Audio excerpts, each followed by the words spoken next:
I see. Thank you so much. The Adventurers Guild has been overwhelmed these days.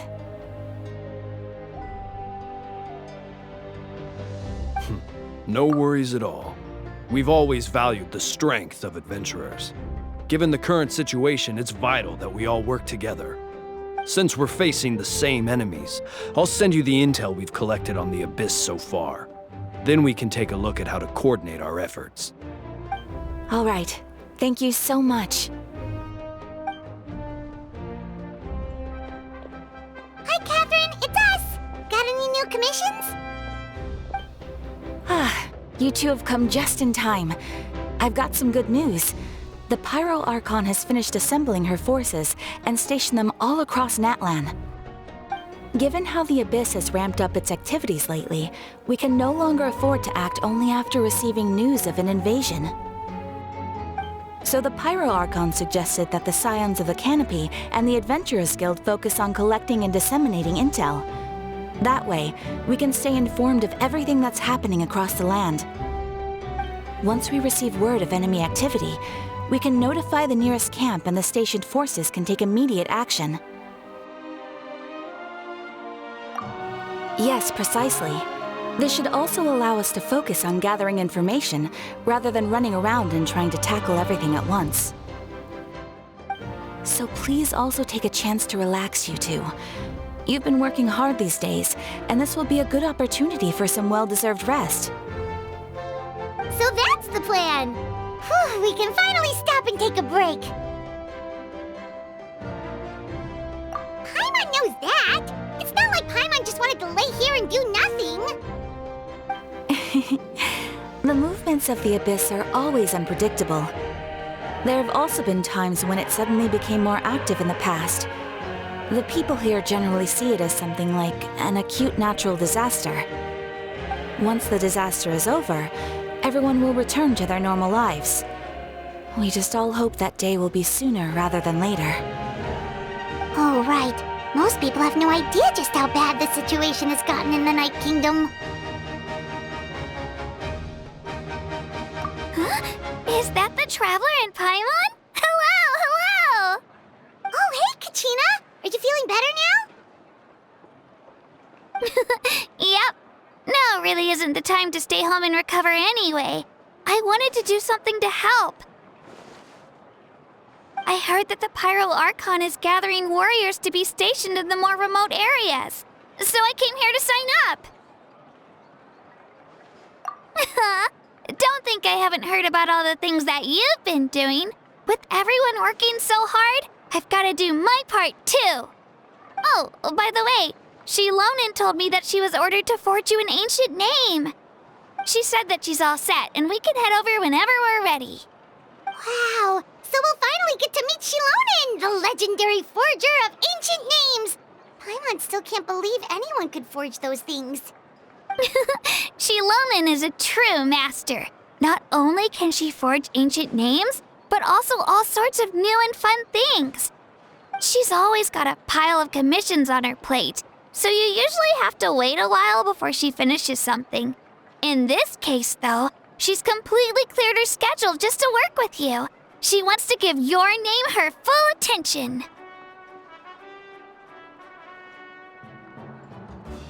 Well, I've already signed up as a warrior, so all I have to do for now is wait for my assignment. If it's okay, maybe we can go to see Xilonen together? She wouldn't turn me away, right? I mean, I hope she wouldn't. Hey, have some confidence in yourself, Kachina. After all, you're already a victor of the Night Warden Wars.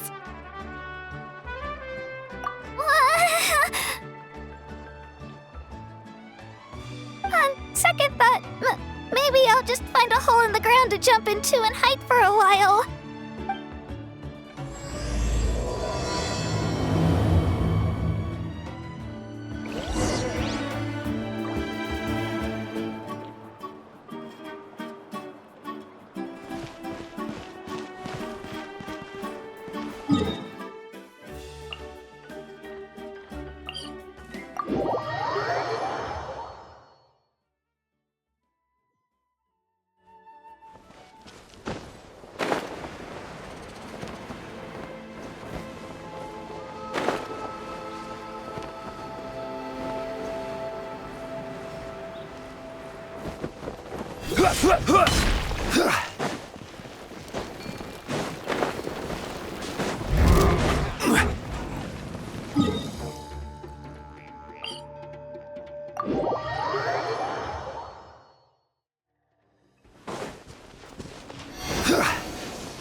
Xilonen, I brought the person who needs an ancient name.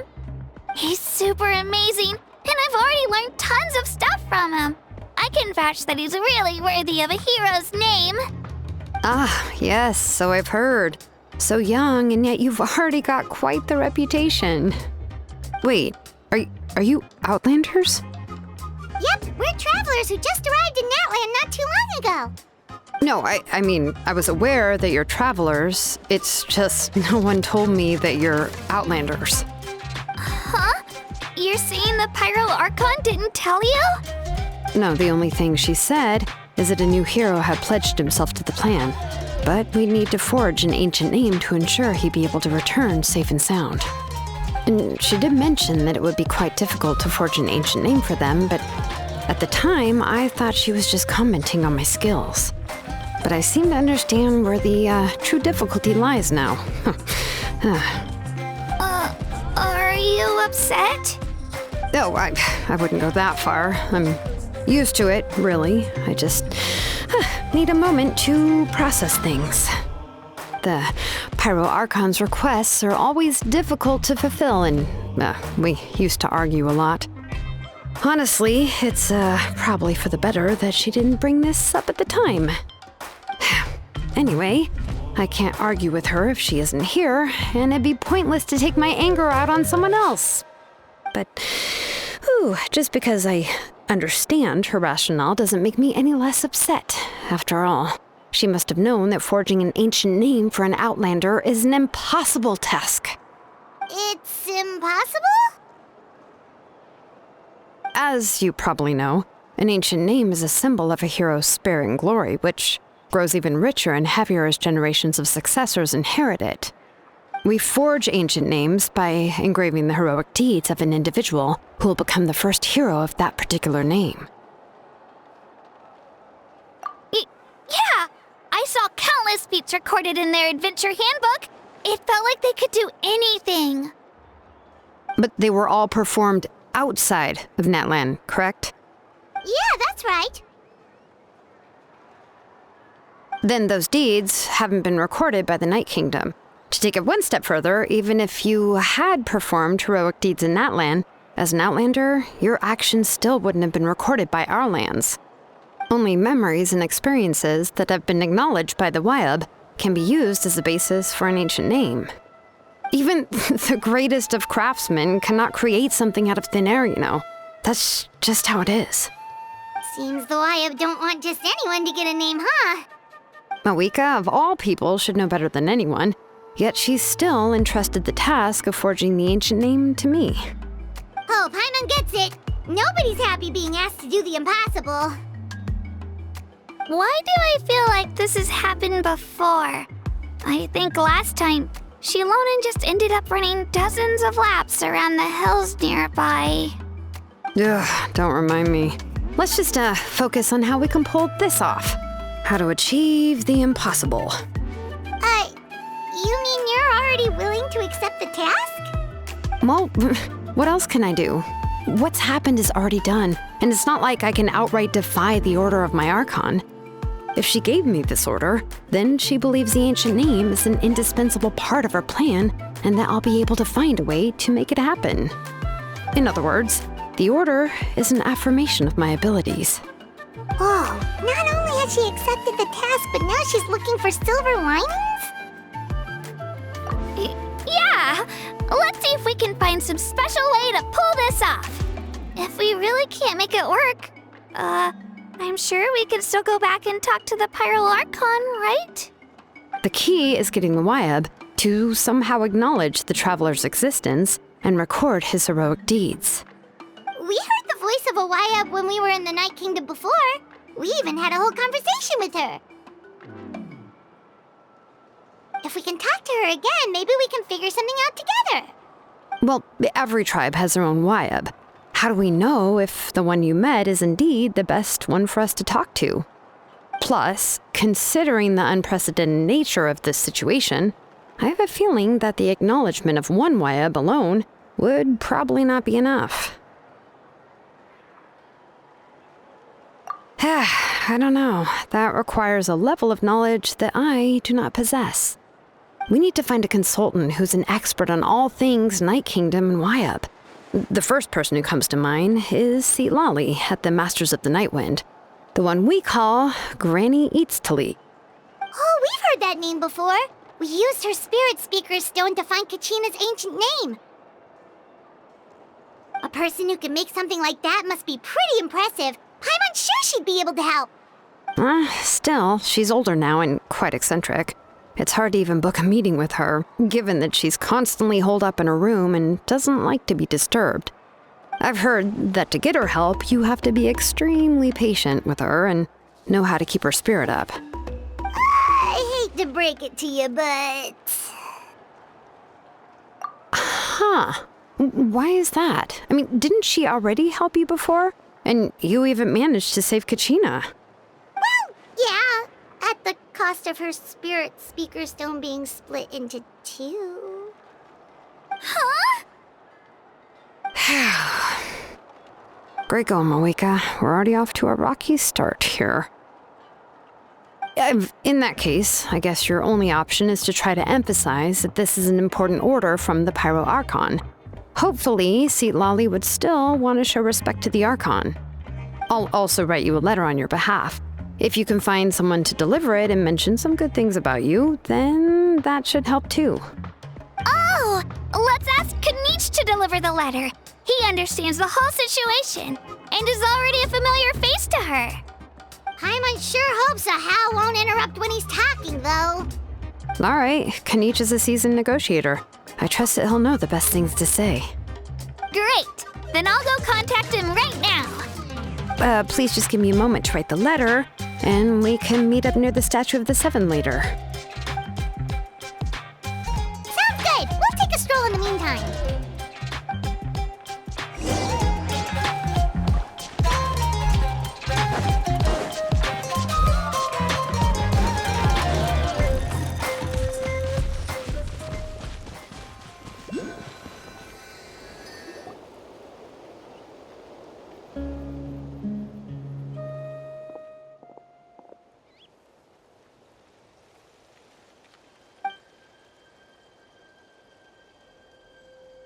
I'm sorry to put this on you, Kanich.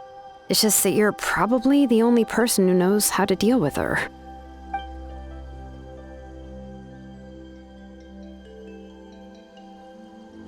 Oh, wait, so Kachina and the Traveler also know about the plan? Mm-hmm. Because we all saw a hero of the past rematerialize right before our eyes. And then Mualani said that a ton of knowledge and memory suddenly flooded her brain. The Pyro Archon explained everything when we came back from the Night Kingdom, including the reason behind the appearance of the hero, as well as the current state of the Night Kingdom. Right. She mentioned there are 6 heroes and that Xilonen is one of 4 that have already been acknowledged. Oh, well, then I suppose there's no need to keep any secrets between us. Having companions walk by your side is perhaps the best solace when facing such a bleak reality.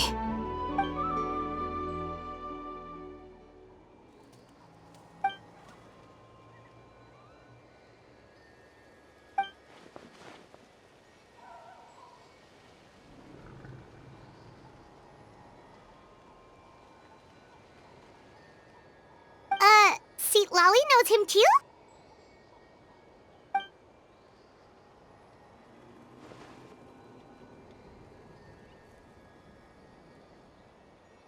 Odd, huh? Given how the Masters of the Nightwind love to babble about dreams and revelations, they're already a pretty strange bunch to most. I've never met Ororon, but if they consider him the odd one, he's got to be pretty far out there.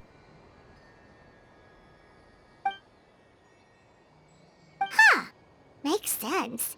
But Paimon wonders how Citlali could be the first one to notice Ororon's disappearance if she spends the whole day in her room.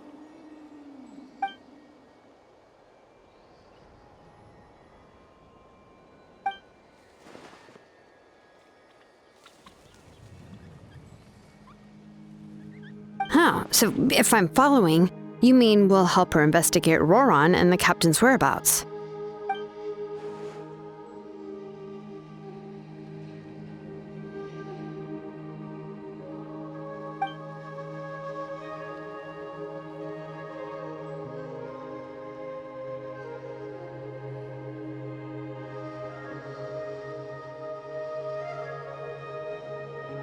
Yeah! Plus, we kinda owe her one anyway to make up for breaking the spirit speakers down. This is a pretty well thought out plan, as expected of Molly Poke Niche. Then, yeah, I'll leave my letter to you. Let's hope Citlali can meet at the stadium in 2 days. Take care out there, Kaniche. I'll be heading back as well. There's still a few things I need to pack. Okay, then let's part ways for now. I'll see you in a couple of days.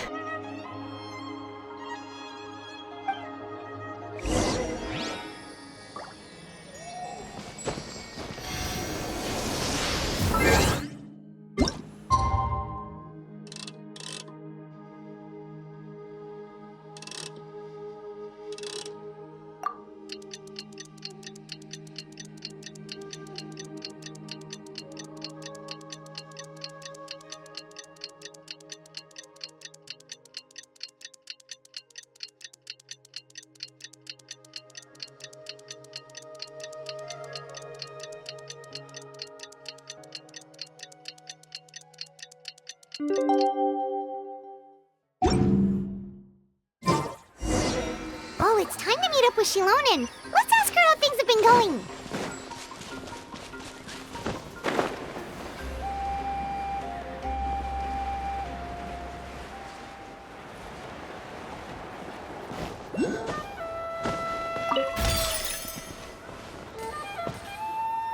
Hey, Xilonen, how's everything going? Oh, hi, Traveler and Paimon. I have bad news. Citlali did not reply to our request, although I suppose I'm not too surprised. Huh? You mean she didn't even bother to give Kaniche a response? Guess she really does have quite the ego then. Yeah, well, she can be also quite eccentric, though she's one of the most gifted people around. Even the Masters of the Night Wind often struggle to work with her. My guess is that she probably has other reasons for not deigning us with a response. But let's go to the stadium and see if we can meet her there. If we do get a chance to talk to her in person, we can still try to work something out. That's true. Let's go!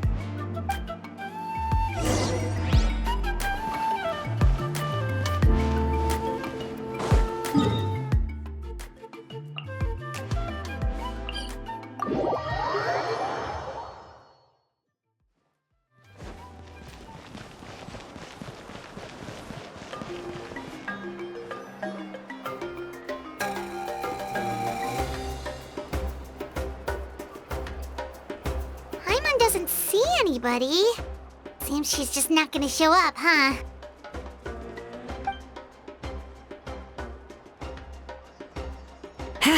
Well, we tried to be as considerate as we could, but she's under no obligation to help. That might be true, but this is still a request from the Pyro Archon, right? Shouldn't a subject always answer the call of their Archon? A subject? Well, if you ask me, I'd say we're all more like friends with the Archon. Yes, Mawika is our leader, but that doesn't mean there's any kind of tall barrier between us and her. The only thing is that she often has very high expectations of us. Huh. So even though she's super powerful, it sounds like she's actually pretty down to earth and easy to get along with. Unlike that old hag Granny Citlali, right? Does she think she can ignore us just because she's famous? You all talk about her like she's some kind of huge deal, but she didn't even bother to reply to our letter! Seriously, if she didn't want to come, she could at least let us know. If that's what aging does to you, Paimon never wants to get old. Oh, really? So, that's how you see me? Huh? Who's there? Who's talking next to Paimon? Oh, don't mind me. I'm just a disgruntled old hag, right? Come on, relax. I'm sure my bark's worse than my bite. Huh? Citlali. Wait, you're Citlali? You're Granny Eatstly? Yes, Granny Eatsley. But emphasis on Eatsley, not Granny. You must know this trope from light novels, surely. They use it all the time. The young man who's actually the oldest person in the room. The girl next door who turns out to be a seasoned veteran. The wise sage who looks like a little kid. Oh, wipe that look off your face! You've seriously never seen an older lady that doesn't look her age? Okay, well, don't go thinking it's a trick either. See? I'm barely wearing any makeup. Did I forget to mention, she's called Granny, but she's actually pretty young. It was an honest mistake. I guess we've just gotten used to it. I'm sorry. So, how old are you actually? What? How dare you? Don't you know it's rude to ask a lady her age? Paimon really didn't mean to offend you, it's just that your case seems really unique. Oh, Paimon just wanted to apologize, but now she's putting more and more of her foot in her mouth. Really, Paimon just got a little mad since we thought, well, you were gonna leave us out to dry. It was my idea to invite you here, Citlali. So if you're upset, you can just take it out on me. All right. I was only joking. I didn't mean to chastise anyone. There's really no need to take all this so seriously. If anything, I'm gonna feel awkward if we keep this going. I received Kenich's letter and was planning to attend this meeting. Since I had already decided to come, I figured there was no need to draft a reply that simply said, "Understood." Besides, just showing up is the most important part, no? But, of course, it's also natural for people to get held up by one thing or another as they're trying to leave the house. It certainly was a bit awkward to see that everyone else had arrived before me. At first, I was thinking of quietly sneaking over, but since you were already here waiting for me, I started to think about how I should phrase my apology. Only to hear you all talking smack about me. Anyway, that's the whole story. Honestly, it's not like I owed you an explanation anyway.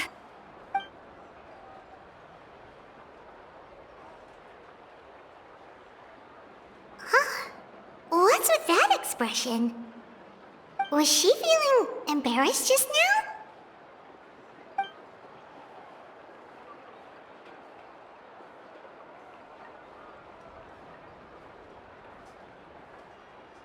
When the Masters of the Night Wind say they struggle dealing with her, I wonder if the feeling is mutual. She seems to be pretty awkward herself. Everything she does and says seems a little forced. Anyway, Xilonen, I heard that you require my help in crafting an ancient name. Correct. The situation isn't like anything we've handled before. Let me explain.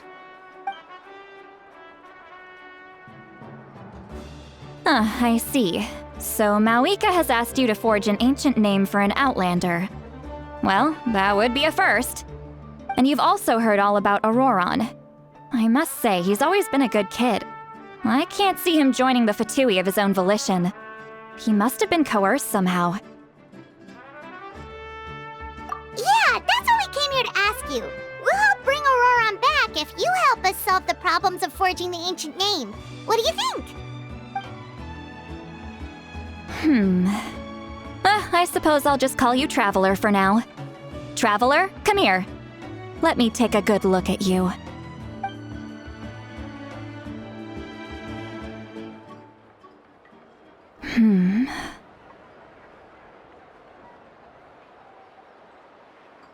Wealth leads to unending conflicts between people. Yet you alone transcend the value of gold. Baleful thunder and wrathful waves bring terror to mortal hearts. Yet, again and again, you've braved them to find new worlds. O weary yet free soul, even the most verdant leaf in the forest will pray for your happiness and safe passage. Those are all the things that I could see in you. You've experienced far more than even most mortals could dream of. You possess the heart of a sincere hero, along with the conviction to lift a torch above your head and walk headlong into the night. Huh? Don't move. There's something here. Huh? What thing? Don't scare Paimon. Is the Traveler gonna be okay? Ah, shoo! That should do it. You've just returned from the Night Kingdom, so some fragments of souls were still stuck to your body. No need to worry. I've just cleared out the last of them. Isn't that kinda like having part of a ghost come back with you? It's nothing as serious as that. If left unattended, the most it could do is stir up some chaos in your mind, and generally worsen your mood. Well, in that case, better to get rid of them. It was nothing. Xilonen, let's follow your proposal. Once you've brought Ororon back, I'll take you to see the Lord of the Night. The Lord of the Night? But don't we need to talk to the Wyab of the tribes? Something this important is beyond their jurisdiction. Only the Lord of the Night can decide whether we can grant an ancient name to one who does not hail from our lands. The Lord of the Night is an ancient entity that rules over the entire Night Kingdom, constantly borrowing the power of the sacred flame to combat corrosion from the abyss. Oh, so you're basically saying it's even more powerful than the Wyab of the tribes. Well, that sort of makes sense, being the lord of the entire Night Kingdom and all. Not exactly. It's not so much that one's more powerful than the other. But never mind. That's not important. It would take too much time to explain. Just listen carefully to what I'm about to tell you. The Lord of the Night is currently in a deep slumber, and we can only communicate with its consciousness while in a trance. In other words, in a dream. But I will need to prepare a few more things if we are to hold a ceremony to achieve the state of the trance. I'll make a list. Can any of you get everything for me? I can go. It'll probably be a long list, so better leave it to someone who knows all the local vendors. Sounds good. Then we'll go with Citlali to track down Ororon. Phew, the Fatui are nothing to scoff at, so please, be careful during your investigation. If you need any help, just come find me. Yep, we'll be sure to play it safe.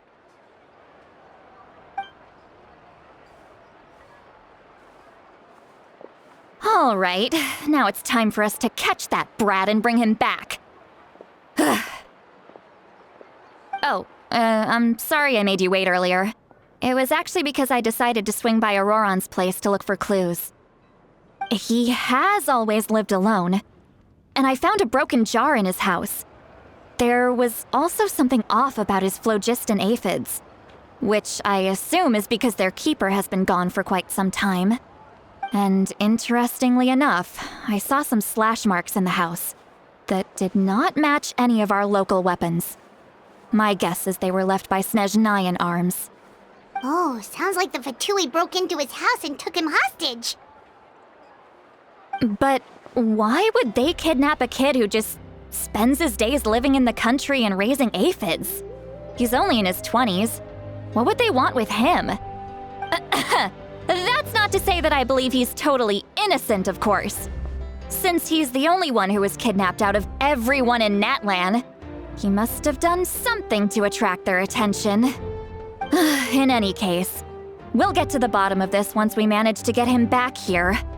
I'm truly sorry to put you two through all this trouble with me. But please help me get him back. You can count on us! All right, then let's start by heading to where Ororon was seen last.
lead the way.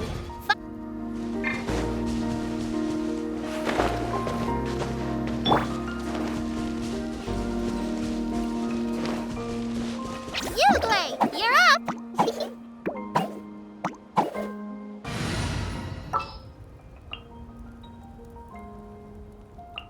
Whoa!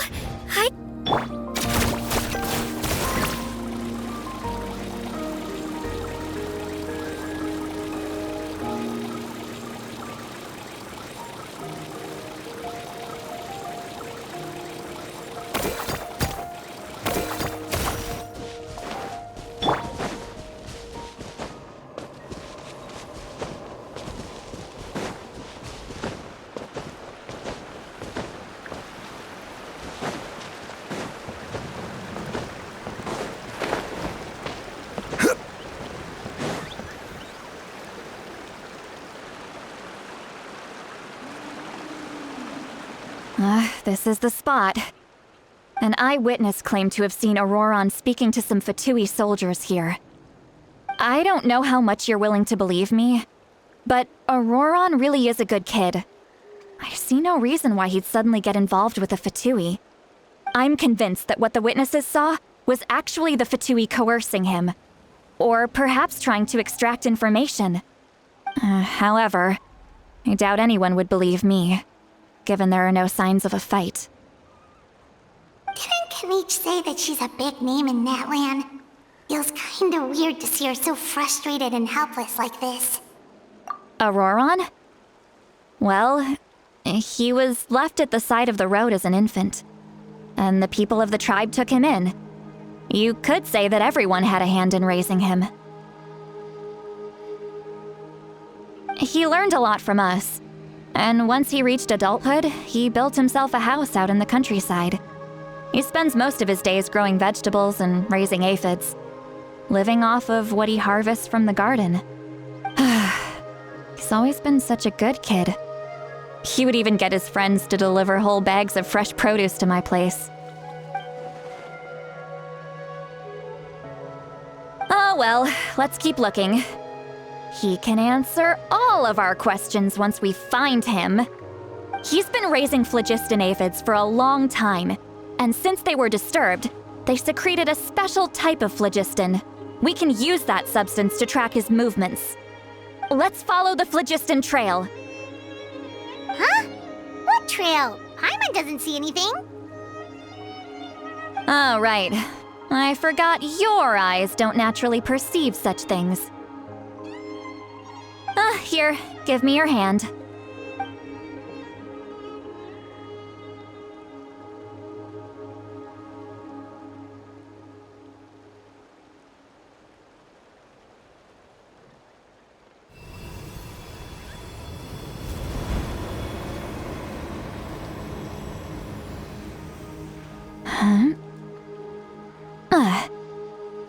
How about now?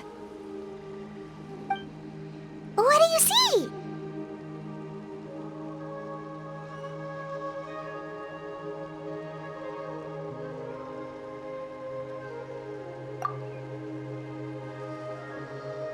Whoa, Paimon can see it now too!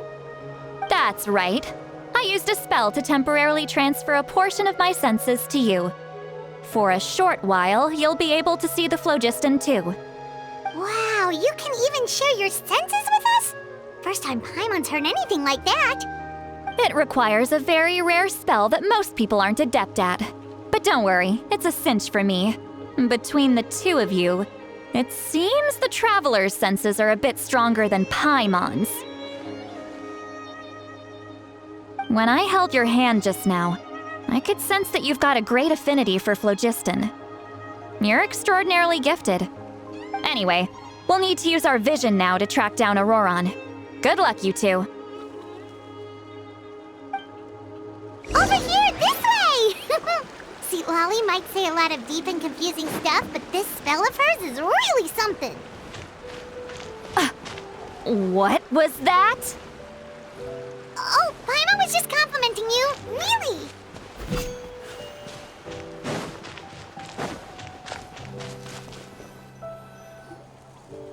What does she mean by deep and confusing? As far as elderly shamans go, I'd say that I'm already pretty easy to talk to. Is there any other old hag who's as fluent in the language of the youth as me? But is my way of speaking still not trendy enough? I've already tried my best to match their speech patterns. But given the looks on their faces just now, or perhaps I'm still not fashionable enough? But that can't be, right? Don't tell me they're still getting the impression that I'm super old-fashioned. Huh?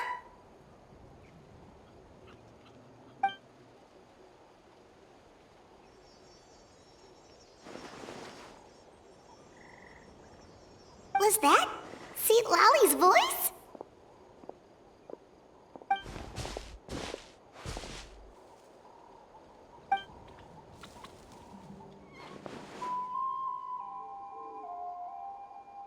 Now that I think about it, it's a good thing I found some helpers this time. Some things are best done with the help of friends.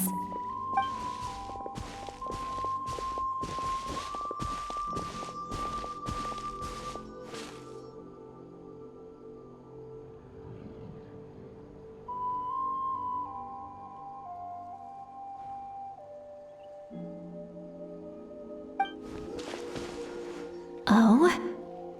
They appear to be feeling quite confident. Looks like our work will go smoothly.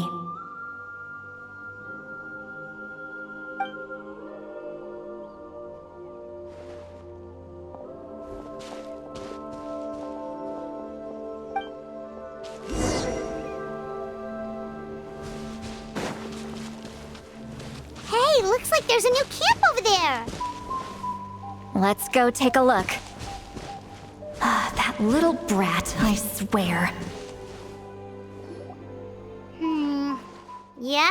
Judging by Paimon's experience as a guide, it definitely looks like people set up camp here. Wait. The phlogiston here is a bit odd. Let me see. Paimon sees a small shape here. Could it be some sort of symbol? This is a distress signal for the Masters of the Night Wind. Only someone from our tribe would recognize it. So Ororon was indeed being threatened. We've got to find him, fast. Leaving such a subtle mark implies that he was trying to be discreet. In other words, he was probably under the Fatui's watch. If they notice us, we can just charge in and fight them to the death. But what if my darling grandson is also there? I can't have him caught in the crossfire. No, I've got to be careful. Otherwise he'd get hit as well. How annoying. No, I've got to stay calm and keep my composure.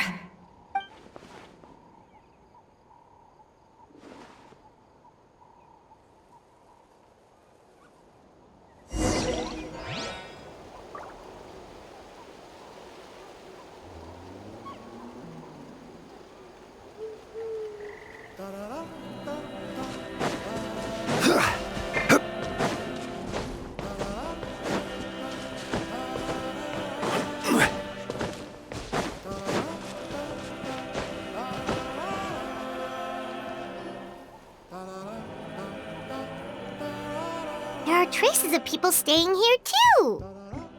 Wait a second. The phlogiston around here is jumbled up. I can also smell a mix of elements in the air. Pyro, electro, and some other elements as well. Kanich told us that you were super amazing. No wonder you can sense so many more things than us.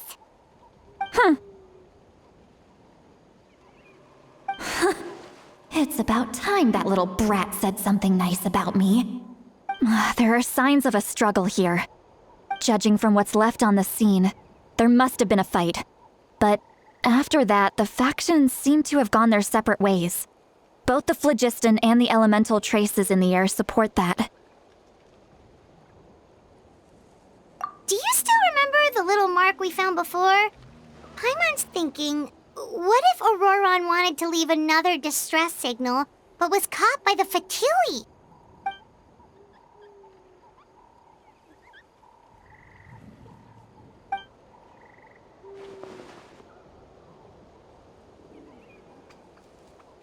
Given there are 2 signals leading from here, we should split up as well.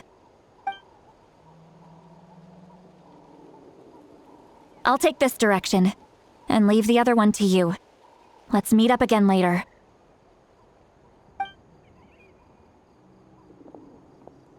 Ororon, what the heck were you doing? It's one thing to trouble me, but now I had to bring other people into this as well. You little brat. And off she goes! Traveler, did you hear all of that as well? Once Citlali left, that voice went away as well. Paimon even tried calling her name inside Paimon's head, but there was no response. So you were thinking the same thing!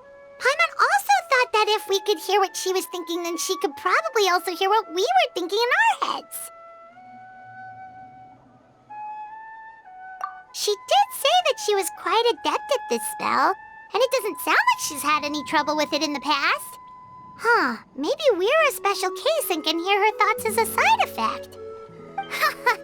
If you think about it, she's really got a lively inner world. It paints quite a different picture from Paimon's first impression of her.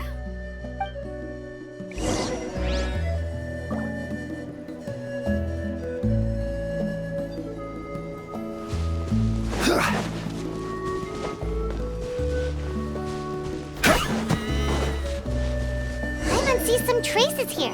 Let's follow them and see if we can find anything up ahead.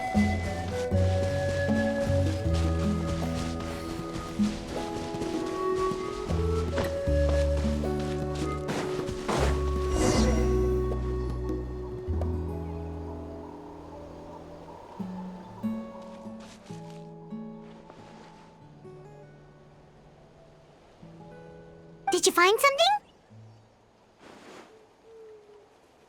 Huh. So we can't tell where Ororon might have gone from here. That's weird. The phlogiston trail suddenly stops. We can't make anything of these footprints either. But he can't have just evaporated into thin air, right? We know he wasn't alone. He had all those Fatui with him.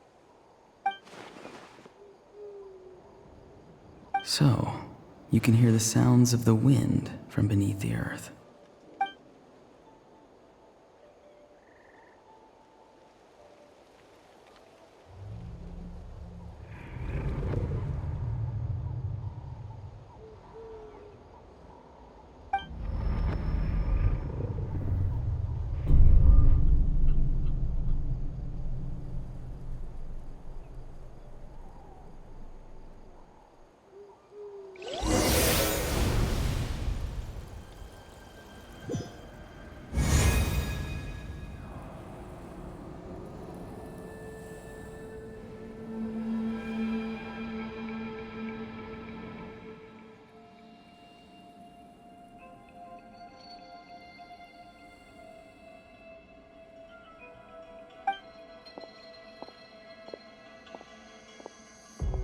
I'm very sorry, but please do not move.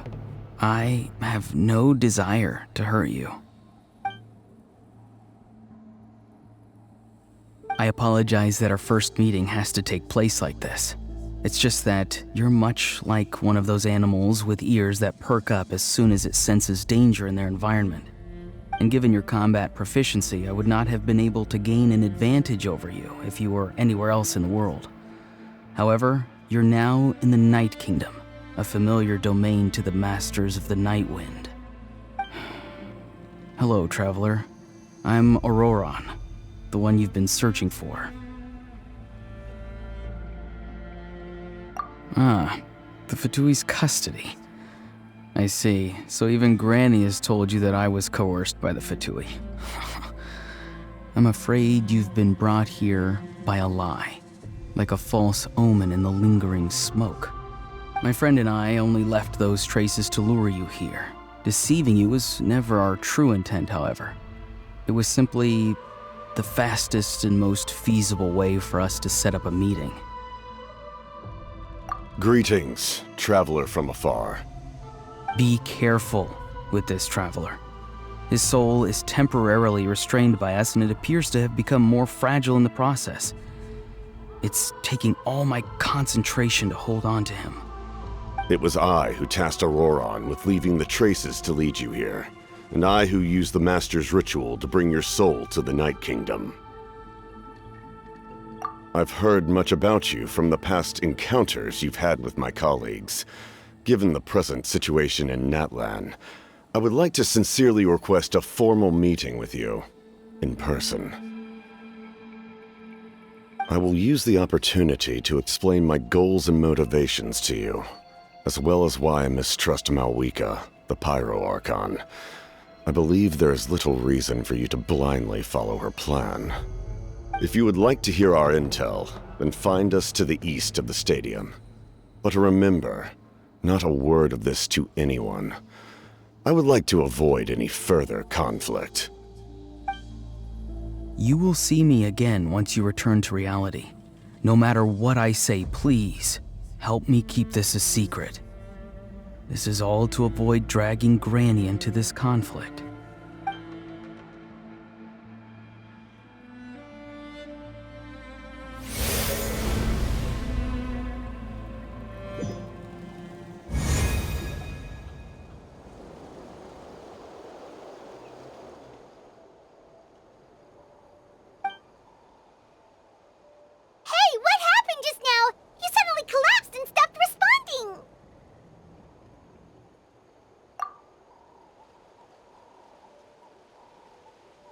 Hey, why are you sitting on the ground? Are you okay? Citlali! He froze for a moment and then just collapsed to the ground! Could it have been those leftover remnants from the Night Kingdom?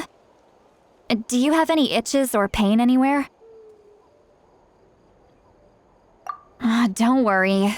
We can take a short break. Sorry, I know I asked for your help. But had I known you were feeling unwell, I wouldn't have taken you on this trip with me.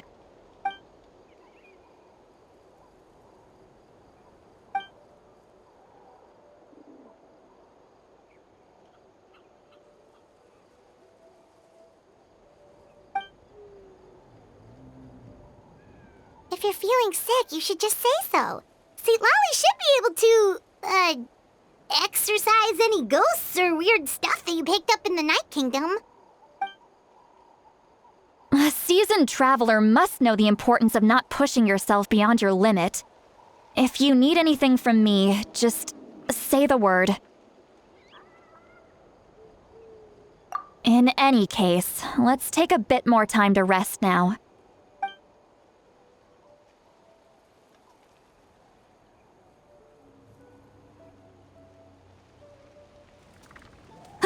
Need to be more careful next time.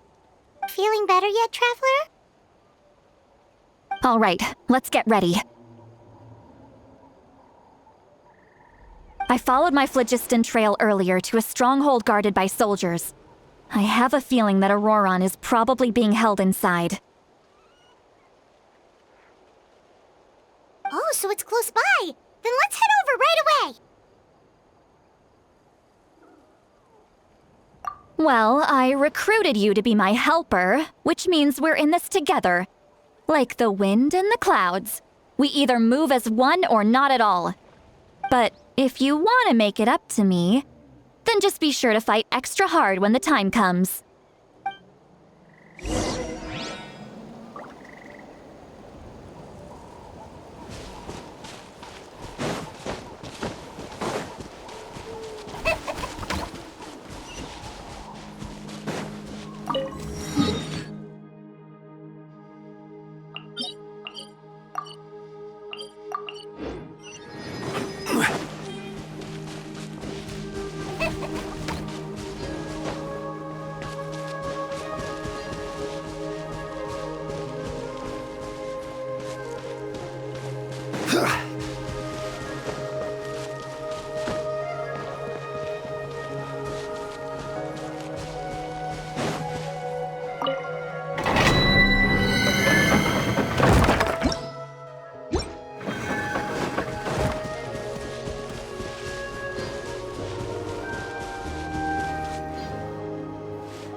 Look over there.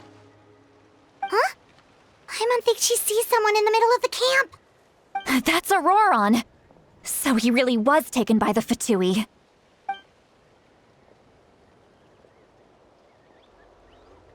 All right, we'll take the lead.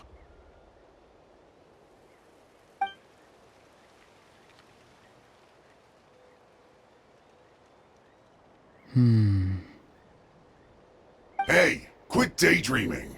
Don't you have work to do? I cannot see the sun. Without the sun, I cannot see the truth. You are currently blocking the light, so I must beseech you to move aside. Huh? Okay, Mr. Philosopher. That's enough mumbo-jumbo. Wow. I'm going to rip that guy's head right off. Citlali's struggling to control her temper now. Are you ready?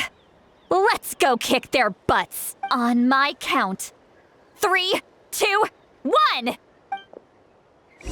Still trying to resist? You've got no idea who you're up against. I will have order. All hail! As one with wind and cloud, into the wind. Access denied.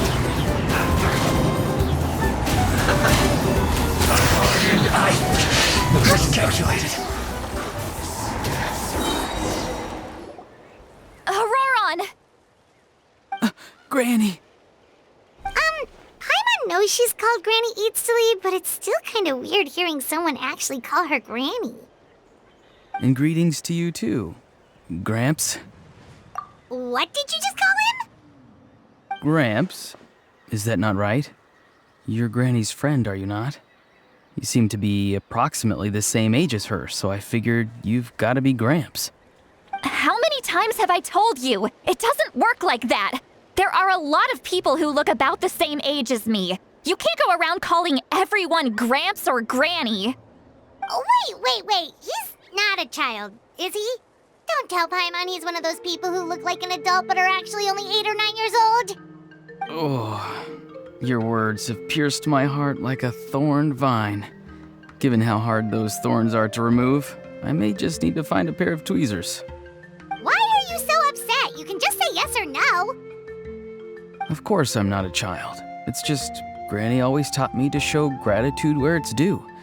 And since the Masters of the Night Wind raised me collectively, I basically see everyone above a certain age as an elder I should look up to.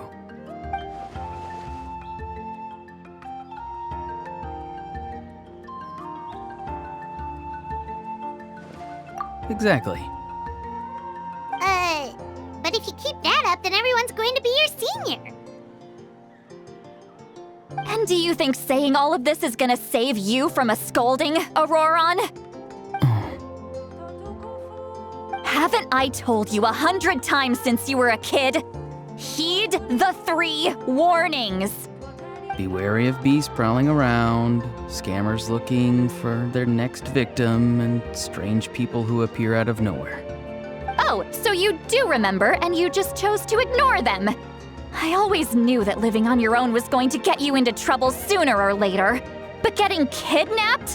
That really takes the cake. You won't always be able to rely on other people coming to your rescue, you know. You're just lucky we got here when we did. Or we might be launching another search and rescue operation to find out where they put your severed head. I'm sorry, Granny. I'll be more careful next time. Next time? Oh, good one. You think there'll be a next time after this? Not a chance. They didn't hurt you, did they? No, they just asked me a lot of questions about Natlan's terrain and made me draw a map of the ley line distribution. Okay, now answer me honestly. Were you the one who helped the captain escape after his battle with the Pyro Archon? Yes. So why did you do it? Because they said they would need my help from there on out. They also said that if I refused, they'd just come to you, Granny, and they'd already figured out a way to make you do their bidding. I'm no ordinary granny. Would they really dare to come after me? And you! Did the gods give you a brain just for you to not use it? Did you really believe everything they said at face value and not stop to think? Thankfully, the Pyro Archon only asked that we find the mysterious individual from the Masters of the Night Wind and didn't slap your name on a wanted poster. Don't think for a second that she doesn't know what's happening. Even if the truth that you see will soon manifest into reality, there is still no need to preemptively panic. Have you forgotten the words that I've taught you? I'm sorry. Forget it. We can submit the details of this camp and the defeated Fatui as evidence of your innocence. Let's clean this place up and get back to the city. Ororon, you better remember this lesson well and seriously reflect on your actions. Also, once we return to the city, come to the speaker's chamber with me. I'll need you to explain everything. Sounds good. Should I bring some of my homegrown vegetables as well? Your vegetables? Yes, I grow a lot of fresh produce in my garden. I hope the Pyro Archon won't be too picky about the selection. Now's not the time to be thinking about that. If you do come face to face with the Pyro Archon, the first thing you should do is... Recite the 3 warnings. Huh? No! You should emphasize that you were not in cahoots with the Fatui! How exactly did the Masters raise this guy? Oh, right.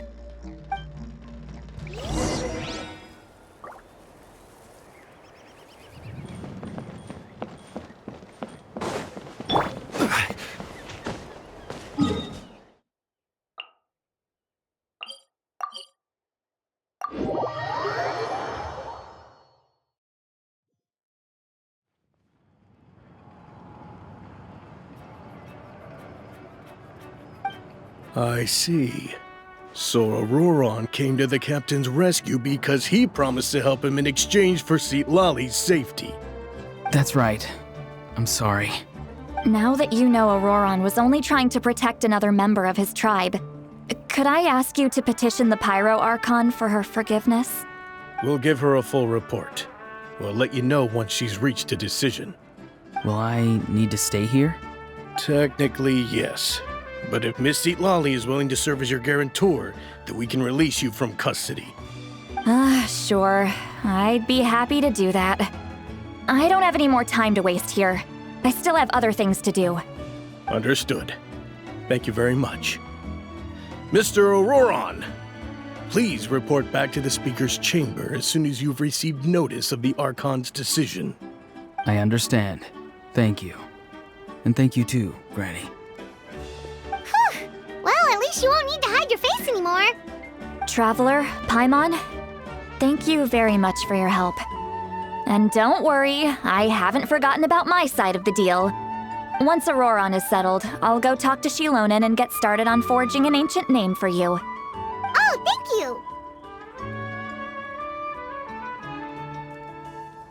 you! You scratch my back, I scratch yours. It's as good as done. You can just go twiddle your thumbs or something while you wait for the good news. Bye for now. Come with me, Ororon. We've got to find you a place to stay for the night. Goodbye, Gramps.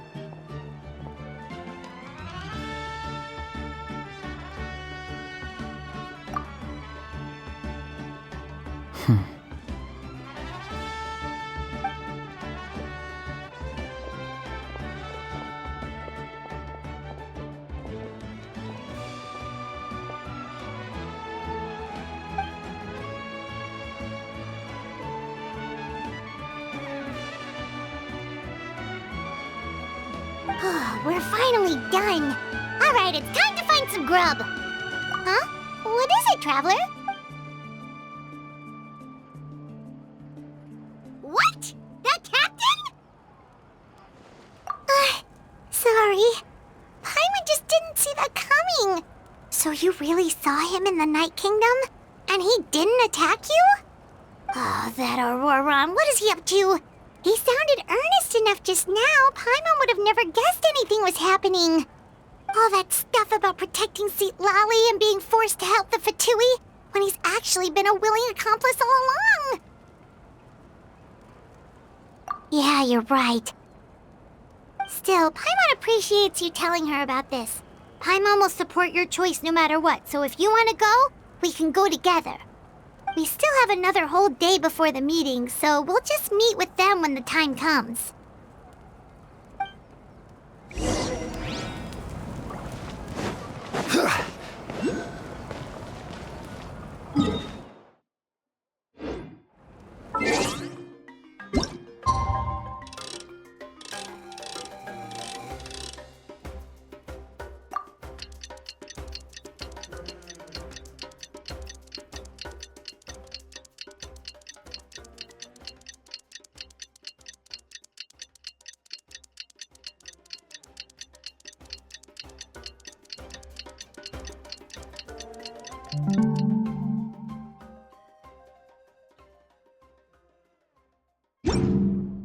Boats are made for transferring commodities back and...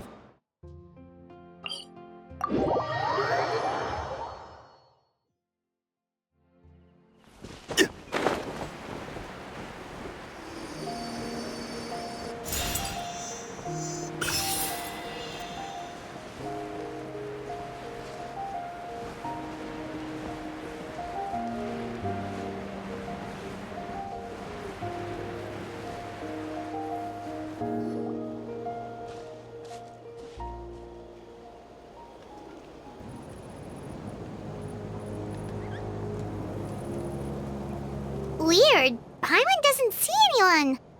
Oh, please don't let this be a trap.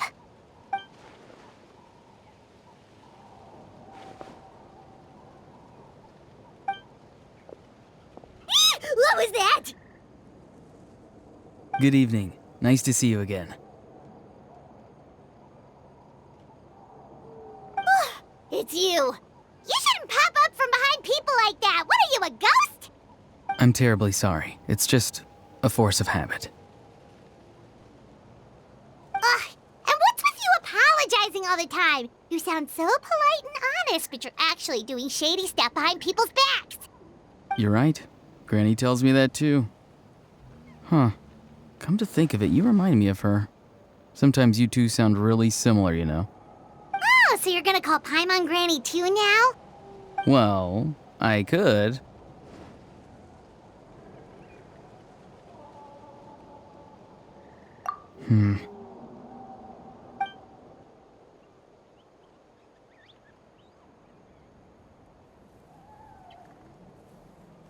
It's all clear. Over to you. Excellent. The fact that you showed up proves that I was right about your character. Yet, there's been a lot of talk about you. Child told me that you're passionate about the unknown and willing to take risks. Rather than facing you as an enemy, I would much prefer to bring you to my side. If we allow the current state of things to continue, we will inevitably clash, and that's a scenario that I'd very much like to avoid. I've long heard of your exploits across the nations. Though you have crossed swords with my colleagues many times, I know that you are by no means an unreasonable person. And once you've learned the truth that the Pyro Archon Malwika would never willingly share with you, you may just find it in your heart to consider my proposal. I assume you've already been informed of the Pyro Archon's plan. In order to defeat the Abyss and save Natlan, she still needs 2 more heroes to appear. Wait, how did you know that? Never mind. Guess that's not important now. I've long kept a close eye on her plan. To be frank, it's an exceedingly risky plan. Will the heroes really appear? And even if they come to her, will their power be enough to drive the Abyss back? If any part of the plan goes awry, all of Natlan, even all of Teyvat, will pay for her mistakes. Now, you may have been led to believe that this is the only plan available to her. But what if I told you she's had another emergency plan all along, the details of which she has chosen to keep hidden from you? An emergency plan? Yes. A way to keep Natlan intact, even if her original plan fails. But given the painful cost of its execution, she has chosen to keep it as a mere backup plan. Whether this stems from hesitation, fear, or even naivete, I cannot say. But Natlan cannot afford to wait until she comes to her senses.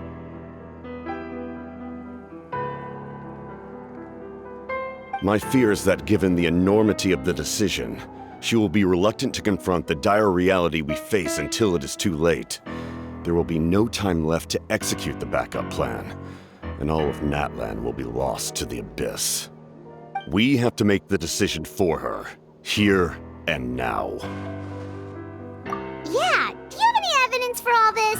Just telling us a bunch of scary stuff isn't enough, you know. Besides, wasn't it you who tried to seize the Gnosis for the Tsaritsa plan?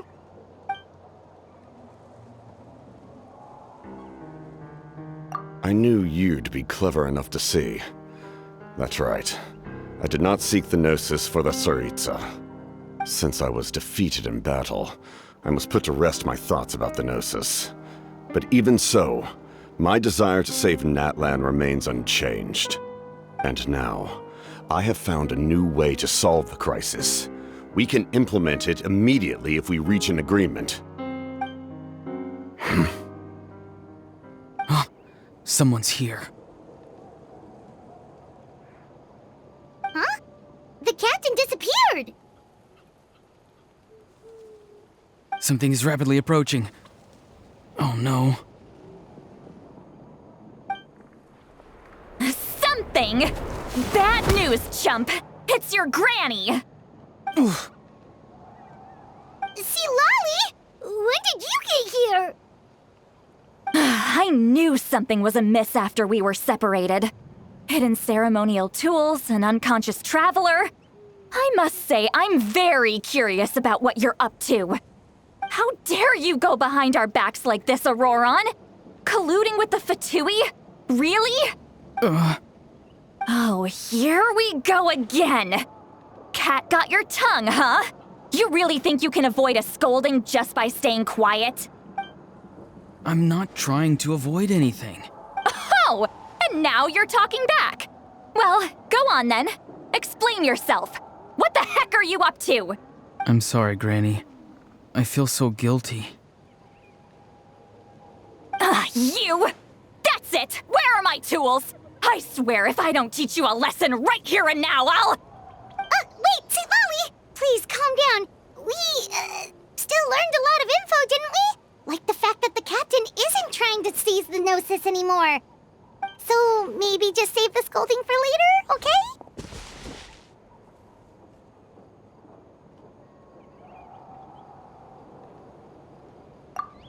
Listen well, Ororon. You're only getting out of this now because of the Traveler's plea. This isn't over. You hear me? You're right, Traveler.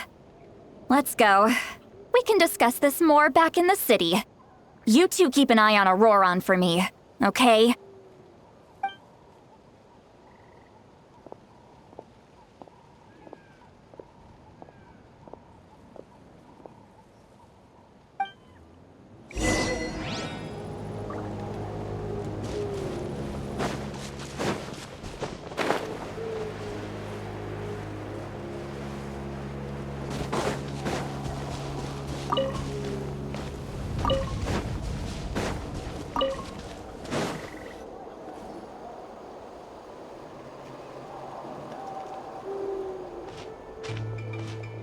In all my years, I've never had a child cause me so much grief.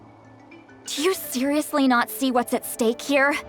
You've got a head on your shoulders, Ororon. Use it! Why did you help the captain? And I want the truth this time. No answer? Think you're being smart?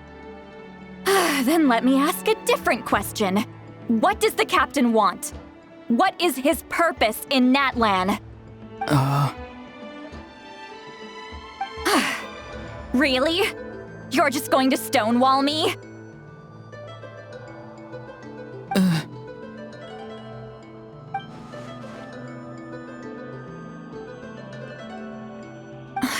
use your brain for a second. What do you possibly stand to gain by helping the captain? Only endless trouble awaits you and everyone in the tribe. You've always been a good kid. Why would you throw that all away now? If you're worried about something, just talk to me. Granny would much rather we had a conversation instead of constantly clashing like this. Why is he staring at us all of a sudden?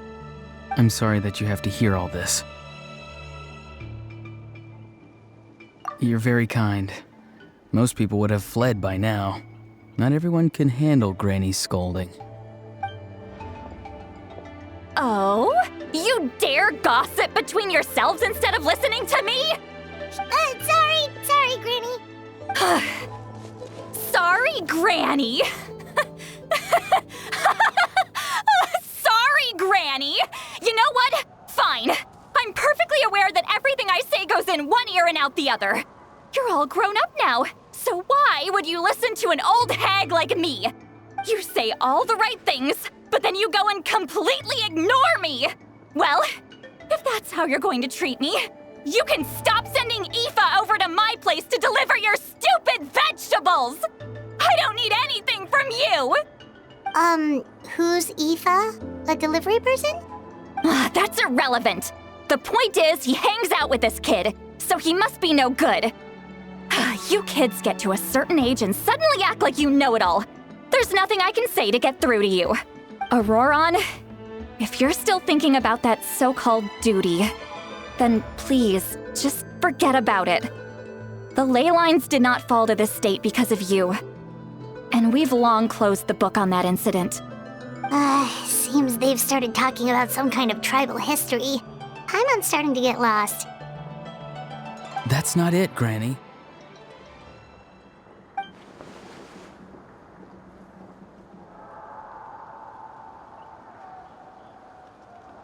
I know you tend to get down on yourself when you're upset, but I can tell I really hurt you this time. All I can say is I'm sorry.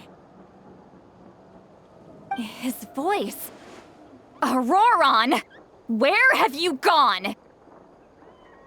It sounds like he's somewhere super far away, but isn't he right here in front of us? I'm really sorry. It's up to all of us to do everything we can to save Natlan. So I've got to go. Get back here this instant! Ororon! What is this? Powder from plant spores? Is that the trick he used? What just happened? How was he able to suddenly get so far away like that? It's a trick of his. If you grind spores into a powder and spray it in the air, it can be manipulated to create an illusion. He pulled it off flawlessly. He must have put a lot of time into perfecting it. Don't tell me that's how he's been hunting in the fields these days. Oh, couldn't he have picked up something more useful? Little brat. That's it. The next time we meet, I'm definitely going to break his legs. Whoa, that's a little extreme.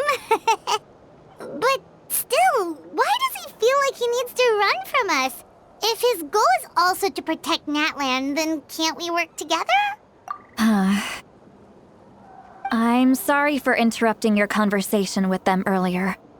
But even if you'd been able to hear them out, there's no guarantee you would have gained anything substantial. Ororon probably did everything he could to get away because he knew I'd get the truth out of him sooner or later. Ah, that brat. I swear.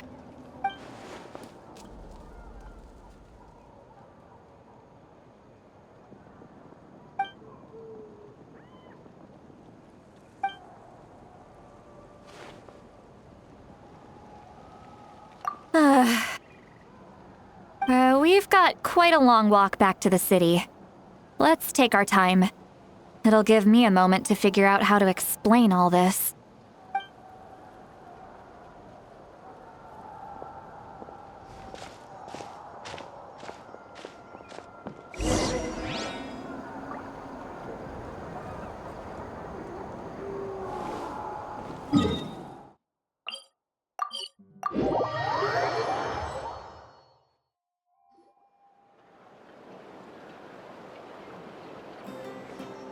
Do you two have some time?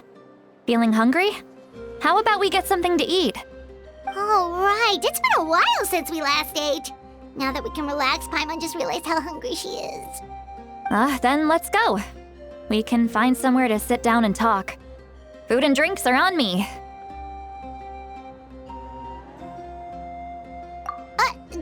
Really? You're not gonna take her offer? That's right. Citlali has gotten a lot quieter since Ororon ran away. She seems to be having a hard time. He's right. We're seasoned adventurers, so we're more than capable of paying our own bill. Hey, come on now. You won't even let me take you out for some food and drinks? I just wanted to treat you to a meal. Are you sure? We can save you some Mora. Mora is the least of my concerns. Besides, we're definitely due a meal after all the time we've spent together. Let me get this one. I might be an old hag, but I like to think I'm not completely useless. Sure, that's fine with us, but Paimon doesn't want you to be sad, Citlali. Don't worry. I'm sure a juicy grilled steak will work wonders.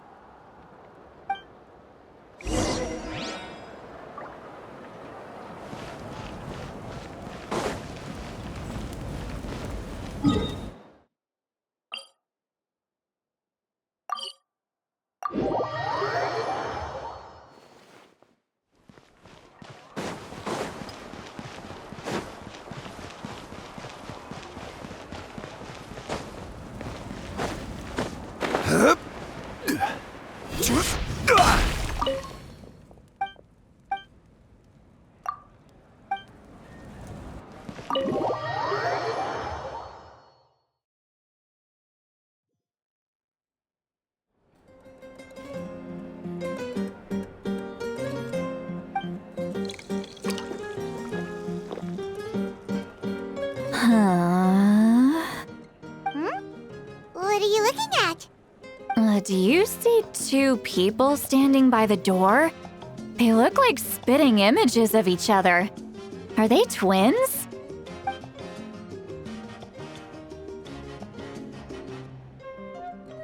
But Paimon only sees one person there. Huh? How could that be? I guess my mind isn't as sharp as it used to be. Give me another bottle, boss! Do you think she's drunk?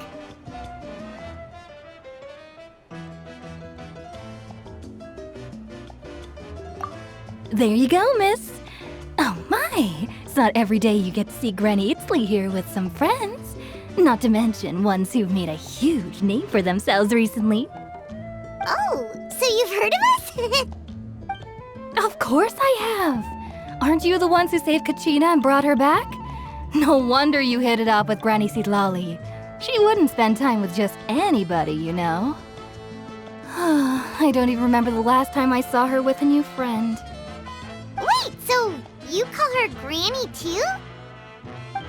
Well, given our ages, it'd probably be more accurate for me to call her my great-great-granny. She's one of the most famous people at the Masters of the Night Wind. Most days, hardly anyone even dares talk to her. Huh? Gossiping about me right in front of my face now, are you, Chonka? Oh, please, Granny, I wouldn't dare. I'm just beyond happy to see you bring over some new friends. After all, any friends of our regulars are sure to be great customers too. All right, that's enough. Go on now. I'm sure the other customers would like to talk to you as well. There's no need to keep staring at me. I promise I'll keep my alcohol down until I leave. Well then, you have my thanks.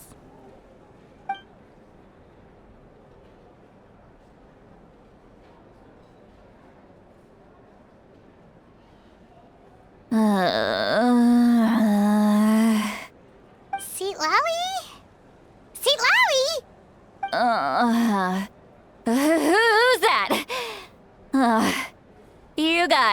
Some gall calling me by my first name. Let me guess. You want to test your skills against Granny Eatsley, don't ya? Are you still with us, Citlali? You're kinda talking to no one. You chumps come around here, picking fights with me? Well, you know what happens next.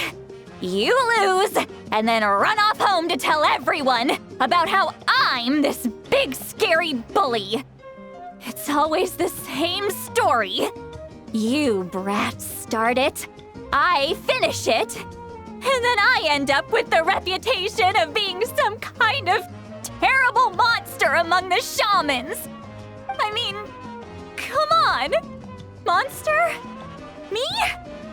Really? What did I do to deserve that? Granny Citlali, you're not a monster at all. Exactly! And while we're at it, I'm not some lazy slacker either. Between meditation, advising the chief, and speaking with the Wyab, I actually have a pretty packed schedule, you know. Oh yeah. And I have to mentor all the new kids! Hey, new kid! Yeah, you!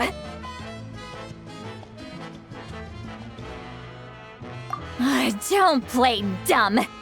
Didn't I teach you how to find phlogiston? You see? I know my stuff.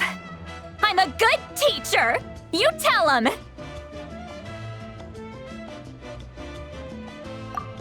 That's more like it! About dang time someone showed me a little respect.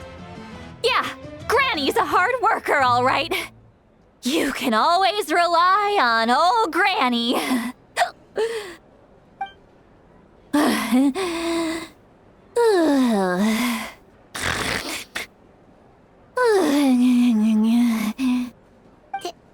Did she just fall asleep with her eyes open? Oh, jeez. Behind this pitch-black curtain, a chapter of hatred reveals itself. Behind the smoke. The lingering smoke. She's meditating again. She does this whenever she's had a few too many drinks. Her mind's actually racing at this point. It's quite the opposite of sleep. Is this another specialty of the Masters of the Nightwind? No, I'd say it's an ability that's unique to Citlali herself. While she can easily pick up everyone else's skills and tricks, few have been able to master hers. Warning, warning. Red, the color of danger, has now arisen within that pair of eyes. Huh?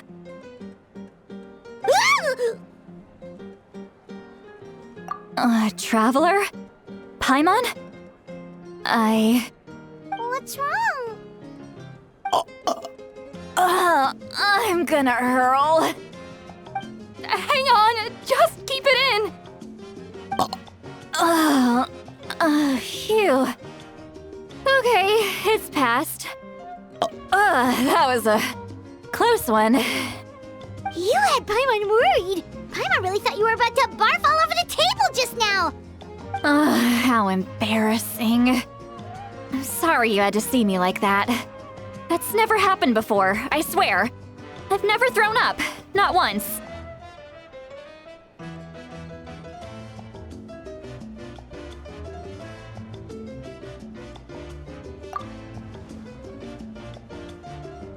Are you feeling okay? Want to take a quick walk and get some fresh air?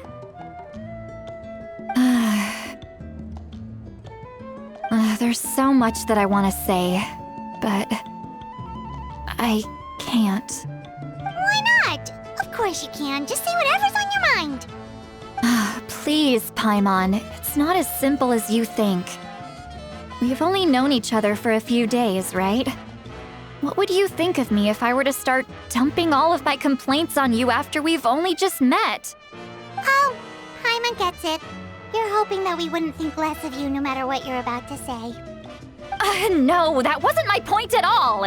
Seriously, don't you youngsters know anything about shame? I'm talking about shame! I've lived all these years and still can't get rid of it! Surely you know the feeling too?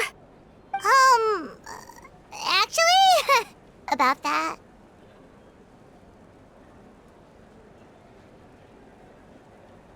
Huh? Tell me what? Yeah, this is as good a time as any.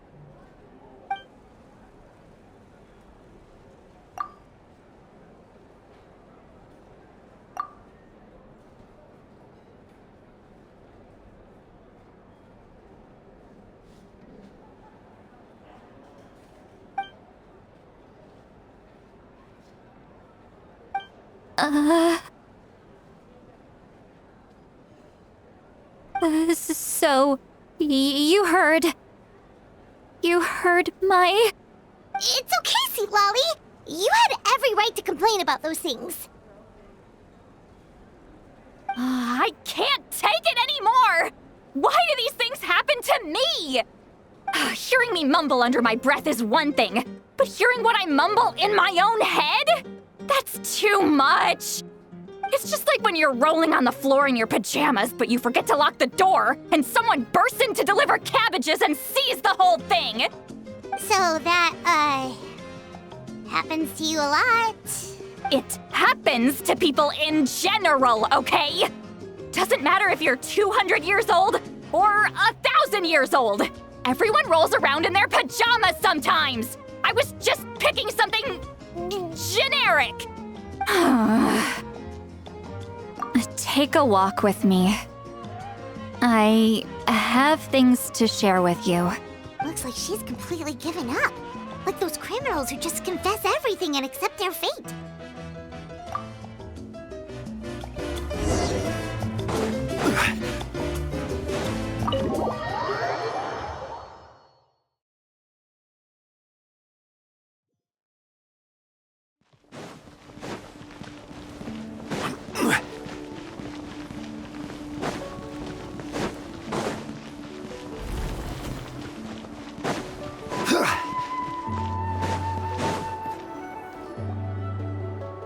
Well, great view, right? I love coming here by myself. Wow, it's beautiful! You're making me want to cry. Oh no, what do we do? Please don't cry! I was an expression, okay? A figure of speech. I'm just... embarrassed. Here you are thanking me. Even after you helped me all this time. Let's just have a casual conversation. It's easiest that way. Really? You don't seem like the kind of person who keeps things casual. Well, I guess I used to be more of a stickler for the rules. And you're right, I don't usually open up to the people of my tribe like this. I'm just an eccentric old hag to them. That story's been passed down so long, it might as well be true. But you're just a regular person. The kids of my tribe would have a heart attack if they heard you say that. Granny Eatsley is a powerful figure. Be careful around her. That's what they'd say. Well, you are powerful. Are they afraid of you? Some are. Others are mad I always come out on top. A few decades like that, and people stop knowing how to deal with you. What about you? Are you scared of me? We don't find you scary at all.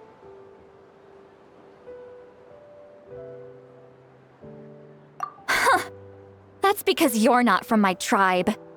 You don't know how many delusions of grandeur I've destroyed just by existing. I make people realize that no matter how hard they work, they'll never become a living legend like me. Oh, not to brag or anything. Maybe it's hard to believe. Just pretend I never said anything. We believe you. Xilonen has full faith in your abilities, and Ororon didn't seem scared of you. He thinks of you as his granny, right? Yes, but Ororon's a special case. Mawika already told you about her plan. And you've given so much help to Ororon and me. You deserve to learn the full truth. Ororon's not like other people. As I mentioned, he was abandoned as a child. The reason being, his soul is incomplete.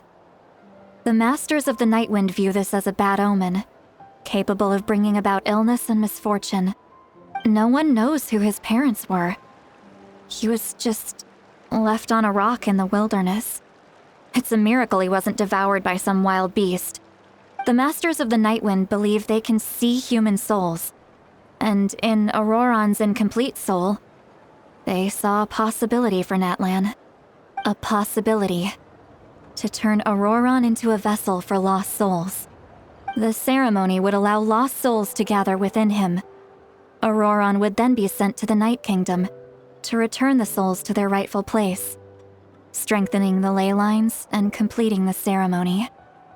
Wait, that doesn't sound right.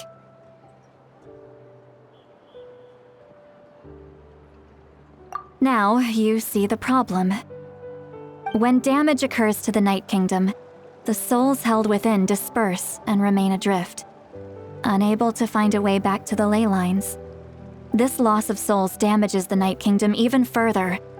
The ceremony can send back countless souls at once, which would benefit the Night Kingdom and the souls themselves.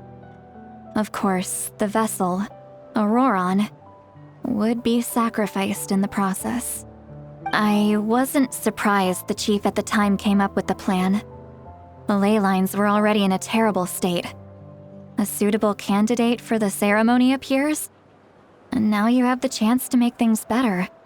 Of course you're going to take it. When the chief asked for my opinion, I didn't give my approval, but I didn't object either. So they went ahead with the ceremony. It failed, and Ororon escaped with his life. Pathetic, isn't it? By not objecting, I basically gave them the go-ahead. Maybe they didn't have my explicit approval, but it's not like I did the right thing. If the ceremony was successful, Ororon would probably be dead. Of course, in my tribe, death is rarely something to fear. But what kind of message would we be sending by sentencing a newborn to death? By using a human life as a tool? It's not right. So, when I learned the ceremony had failed, I was ashamed by my inaction, and absolutely relieved by the result. The plan was never a secret. Or, I guess I should say, there was no point to keeping it a secret. A simple investigation from Ororon would reveal everything. Everyone thought he would be happy he survived, and he never really said anything to the contrary. But just as I was about to put all of it behind me, he asks this question. Would Natlan have been saved if the ceremony succeeded? Wait, but it's not his fault. He knows that, but he still feels guilty. Ororon has a strong ability to perceive souls, more than any of us. He understands just how dire the situation with ley lines has become. Maybe he chose to work with the Fatui because he still thinks he owes a debt to Natlan. I can only imagine what they told him. Traveler, didn't the captain say he found a way to solve the crisis? Maybe that's what brought Ororon into this. Anyway, we can't just let things go on like this. We have to convince him to come back! You don't look so good, Citlali. Maybe you should head back and get some sleep. Probably drank too much. It's okay. The fresh air is doing me good. Okay. Forget that. I need to go home. I hit it a little too hard.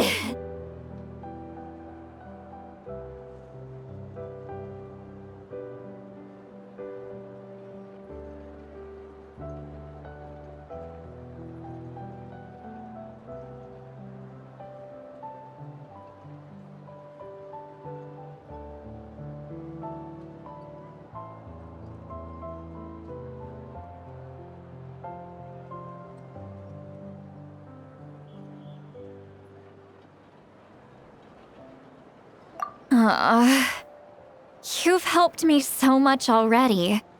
How do I even begin to thank you? Hey, we're friends, aren't we? Besides, you already said you owe us a favor, so you don't need to worry about us. Good point. Well, I'll go home and get some sleep. We can figure out our next move in the morning.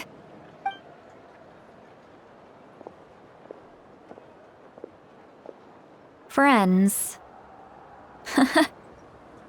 I like the sound of that.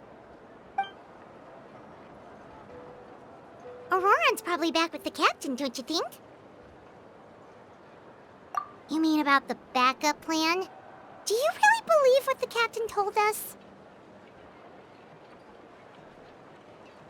Yeah, you're right. We should just go to her directly. But she's probably asleep. We can find her first thing in the morning. For now, let's... go to bed.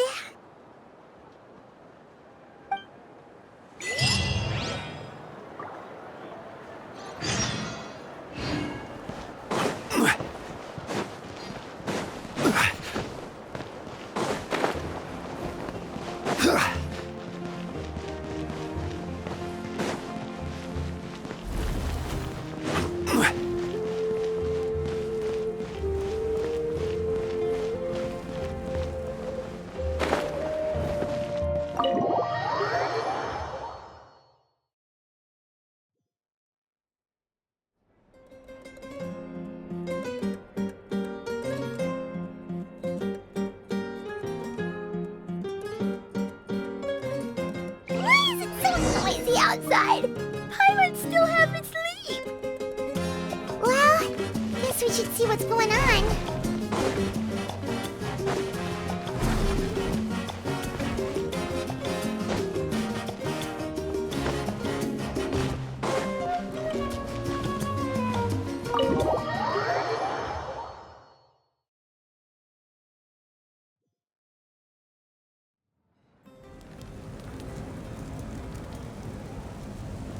You're already here. I was just about to come get you. Wow, you're up early. That's impressive, especially after all the drinking last night. Let's not bring up last night. I'm embarrassed about the whole thing.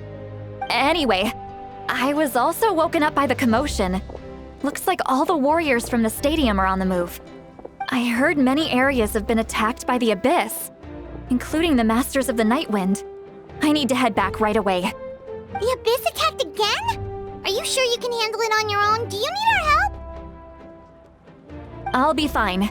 We also have the support of the warriors stationed at the various outposts. Given the quick response, things shouldn't get too serious. The stadium could always use more manpower, so you should join the forces here.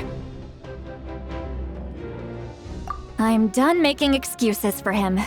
He's not a child anymore. He needs to take responsibility for his actions. I was the one who vouched for him, so I need to report back to the Speaker's chamber. I'll accept however they choose to handle the situation. But I should be able to convince them to let me go back to my tribe first to deal with the attack. As for the ancient name, once we handle this crisis, I'll talk to Xilonen right away. Don't worry, I never forget a promise to a friend. Thank you. All right, I need to start heading back. She left in a hurry. The situation must be really serious. Looks like a lot of people are heading to the stadium. Let's see what's going on.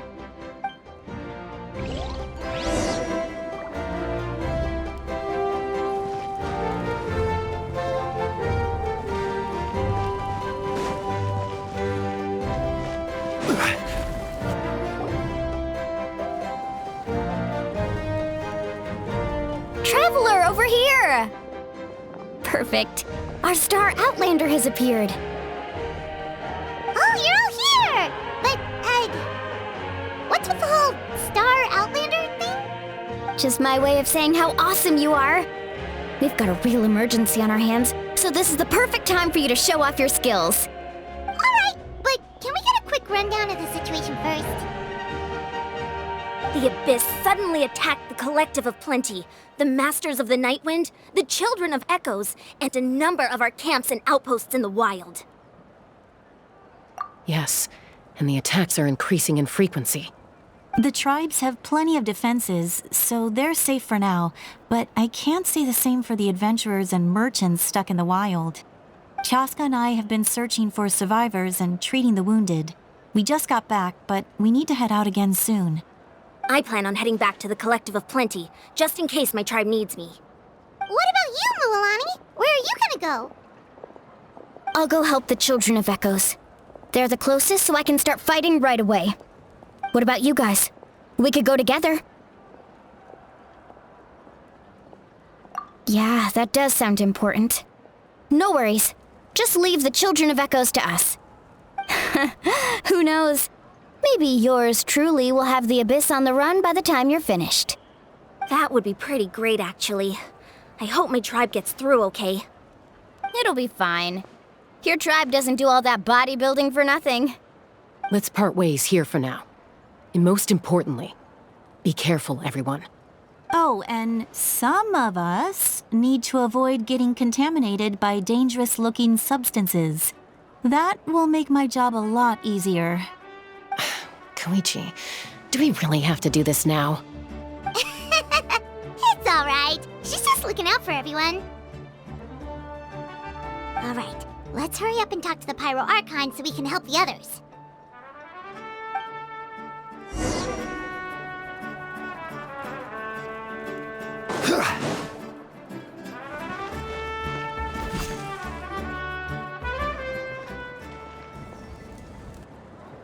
Oh, it's you two. As you can see, things are not looking good right now. People across Natlan are in danger. Look, I'm very interested in your recent adventures, but this is not a good time, so we'll have to keep our conversation short. That's alright, we're also in a hurry. We're gonna go help the Children of Echoes after this. What?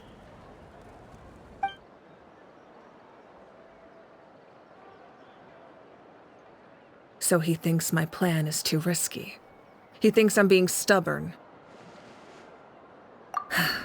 I shouldn't underestimate the Fatui's ability to gather intelligence. The Gnosis does have that function, but there's more to the story. I will answer you honestly, but you must help me keep this a secret. I can use the power of the Gnosis to save Natlan, but it comes at a heavy price.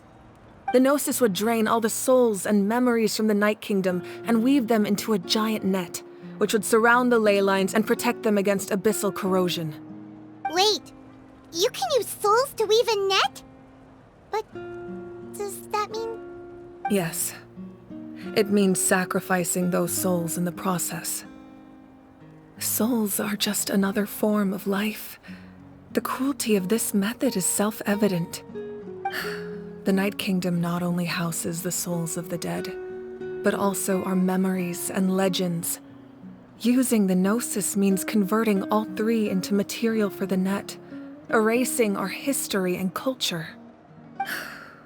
Even then, the net can still become corroded.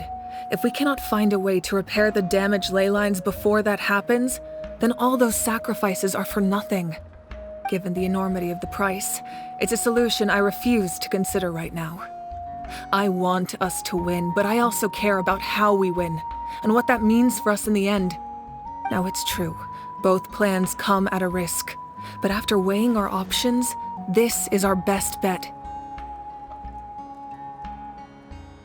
Natlan is unique among the nations of Teyvat. Given the ever-looming threat of the Abyss, the Pyro Archons had to account for the worst-case scenario. Having a contingency plan is our duty, not just to the people of Natlan, but to all who live on this continent. Still, this has always been a well-kept secret. I'm very curious how the captain learned this information.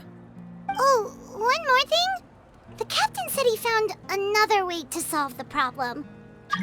Could be equally as extreme, though. Without the Gnosis, he should have no other option. But I see no reason for him to lie.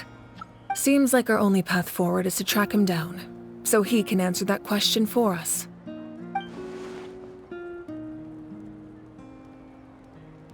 Judging by your expression, you must have doubted me, even if just for a second. Not even a little! We would never— Wait, what are you talking about, Traveler? Just as expected. I appreciate your sincerity. Maybe it was out of caution, anxiety, or simple curiosity, but know this. No matter what, our goal remains the same. We both want to save the people of this land. So now that you have your answer, do you still doubt me? You scared Paimon. You've really got a lot of guts, Traveler. That's a good thing. Oh, and feel free to call me Mawika. It's what all my friends call me, and I like it that way. As for the captain, the intelligence officers we assigned to the Fatui should be back soon. We'll get our answer then. That's great! Sounds like we just have to wait a little longer.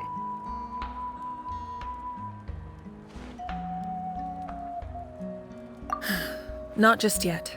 Even though the Abyss is attacking several locations at once, I'm confident the warriors stationed in those areas can handle it. Don't worry. I just need to finish coordinating our available manpower, then I'll take a small team to handle the difficult locations. Wait, you're going to fight in person? Didn't you give up your power? That's true. I'm far less powerful than a god in my current state. But don't forget, I was an experienced and powerful warrior before I ever became the Pyro Archon. No matter how you look at it, my duty is on the front lines.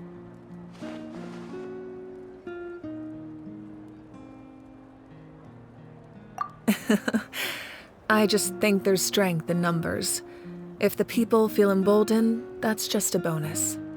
Anyway, even if we respond to these threats in time, it's not a permanent solution in the long run. I've considered moving my people to other nations, but given their close connection to the Night Kingdom, a forced evacuation would have devastating consequences. I've told the chiefs of each tribe to strengthen their defenses and advise people against leaving their settlements. Now, I just need to find the right time to disclose the true nature of the crisis to the people of Natlan. Paimon's a little worried about how people will react.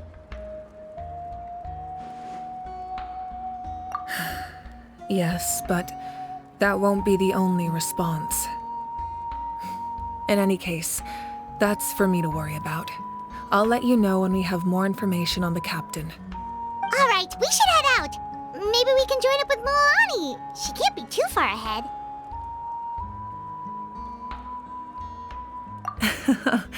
No need to worry about me.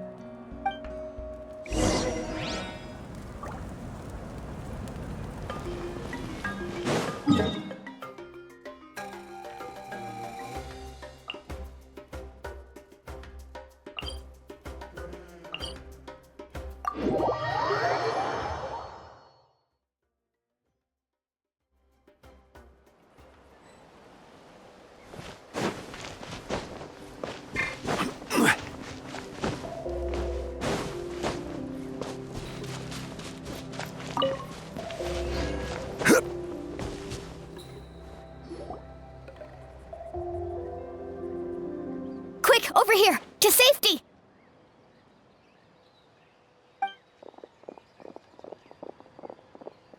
Kachina, how many people do you have left?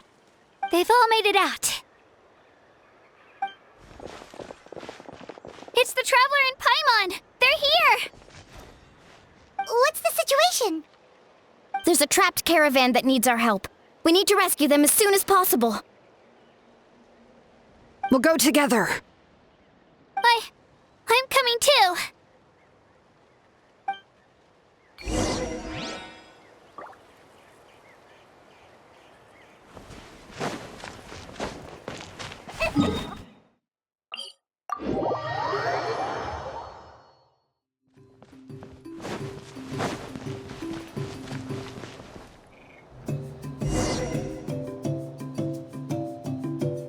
Stay safe. We've got this. Hear the echoes of the valley!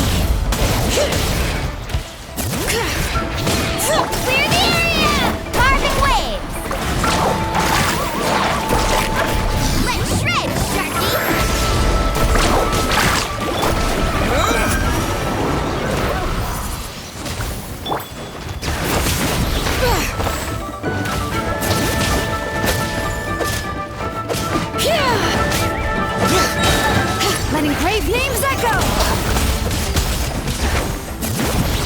Here goes! Get back!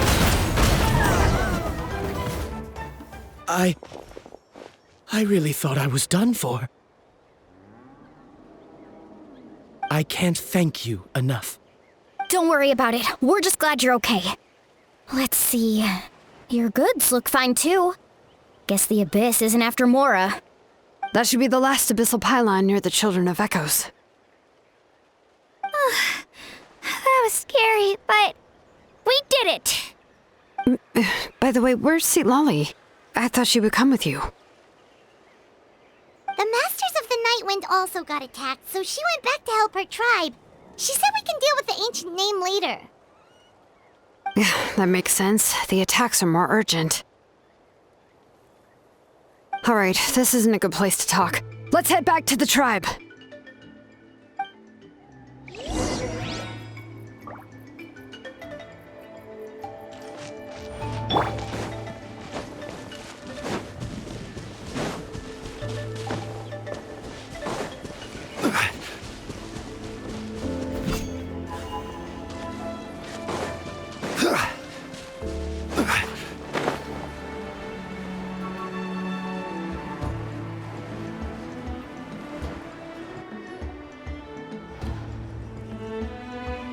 Looks like a few people were hurt after all. Oh, I should have got here sooner. The Abyss threw a lot at us at once. I rushed out as soon as I heard the alarm, and there were already so many monsters. Before long, Kachina brought over a whole group of warriors, and just like that, we destroyed several pylons as a team. I wasn't in charge or anything. We just happened to be together. Still, I think this proves that camping in the wild was a great idea. That's how we were able to respond so fast.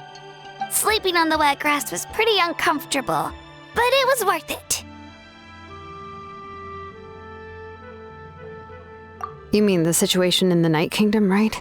Yeah, I feel the same way. We've managed to keep it a secret all this time, but more and more people are realizing something's wrong. It's impossible not to feel anxious when things are getting worse by the second, and all we can do is wait. And we still don't know when the final two heroes are going to appear. That just means we need to buy the Pyro Archon more time. Keep pushing, everyone. Every battle is worth something. You really are an eternal optimist, Mualani. You always find a way to cheer people up. Why, thank you. I guess it's one of my better qualities.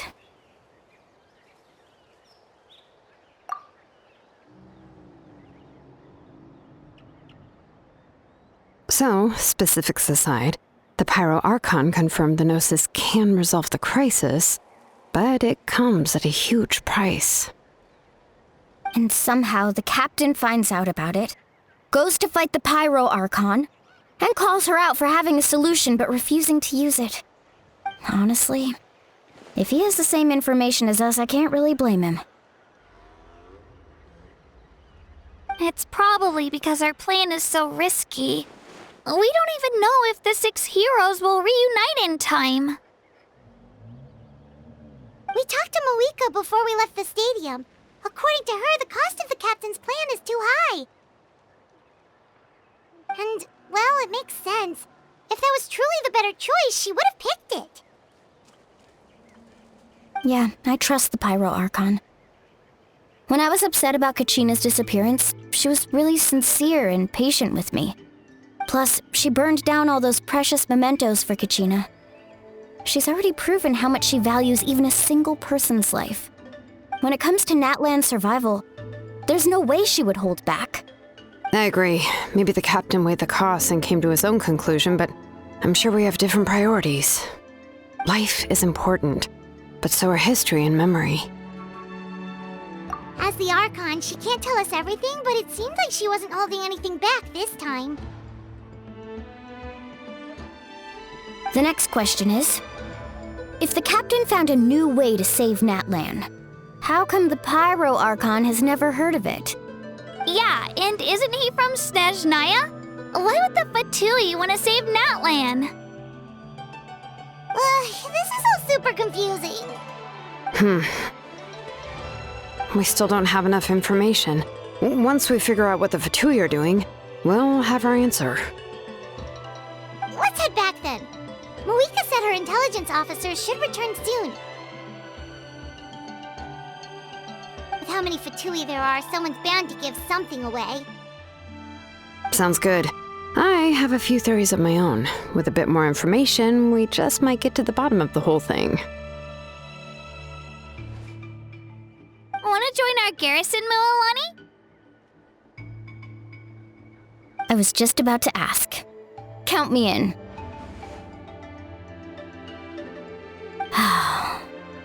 If I was just a bit faster, we could have prevented a few people from getting hurt. People who could help us in the next battle.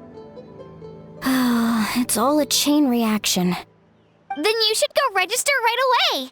It shouldn't take long. Everyone's looking for people. Register? Nah. I'll just follow you around. You know, go where you go, do what you do. Okay, but then you have to follow my orders. You got it. I just don't want to make the trip back. It's so far. All right. See you all later. Let's get together and celebrate once this is over. Oh, you betcha!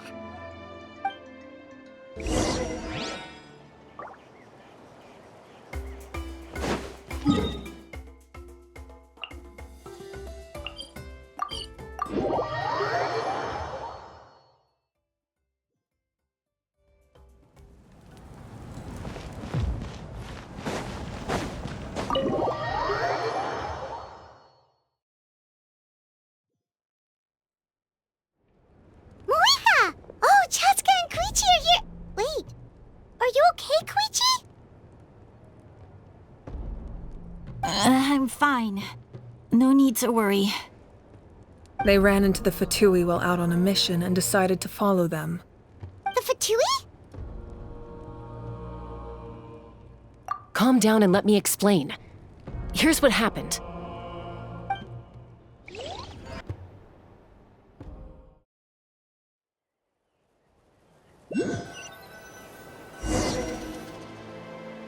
Watch out. It's the Fatui.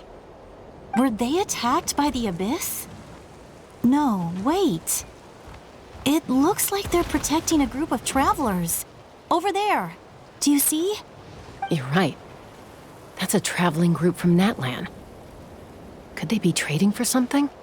Let's keep observing for now. We're glad you're okay. Given the appearance of abyss monsters all over Natlan, you should cancel your journey and seek shelter at the stadium or one of the tribes.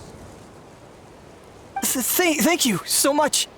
I wish there was something we could give you.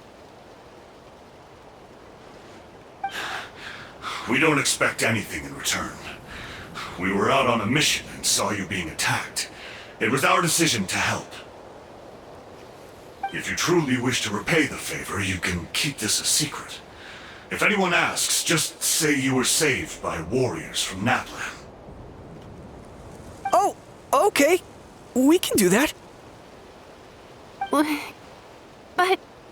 We're not asking you to cover up our activities. We haven't done anything illegal. Our captain simply wishes to remain undisturbed.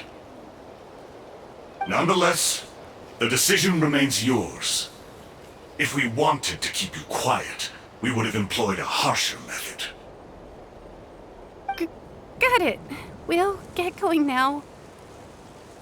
Did you hear that? They mentioned a captain. Isn't that who the Pyro Archon is looking for? Exactly. We could be onto something big. Still, there was no trade. They were just helping people in need. I didn't sense an ulterior motive. I didn't believe the captain when he said he wanted to save Natlan. But based on what we just saw, it's possible he was telling the truth. Maybe we've been wrong about the Fatui this whole time. It's too early to say. Let's follow them and see what's really going on.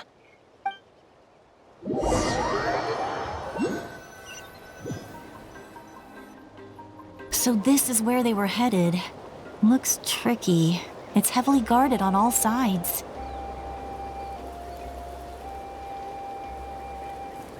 Koichi, wait for me here. I'll go in and check it out. Oh, no you don't. How are you planning to get through all the guards? Look, I can use this terrain to my advantage. With our tribe's special way of getting around, I doubt they'll see me coming. We still can't see anything on the inside.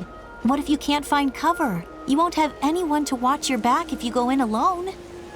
The more heavily guarded the location, the more valuable the secrets.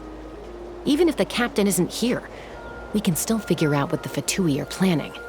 That intel is worth the risk. Fine. You're not gonna listen to me anyway, so let me come with you. That's even more risky. You've been running around saving people for days.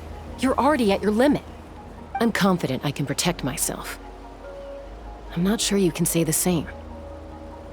At least right now. I can. You really believe that? Fine, don't believe me. But you can't honestly tell me infiltrating a heavily guarded Fatui hideout all on your own sounds more reasonable. You know, growing up, even if I insisted on doing something, it never gave you any trouble. I'm not sure you can say the same. All right. If we start arguing, this will never end. We can't let this opportunity go to waste. Guess that means I win. Don't worry, you're not the only capable young person from our tribe. I can handle this. All right, same plan as usual. We split up, communicate with hand signals, make sure our blind spots are covered, and support each other once we strike. Got your ropes? Yeah, let's go.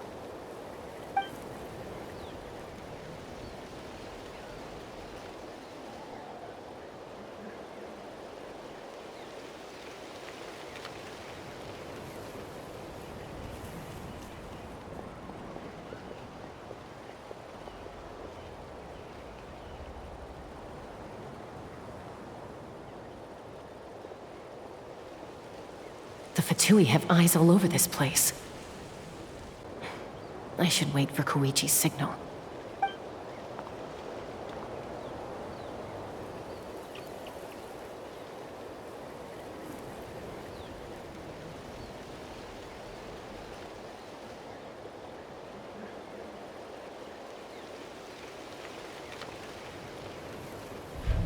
Now.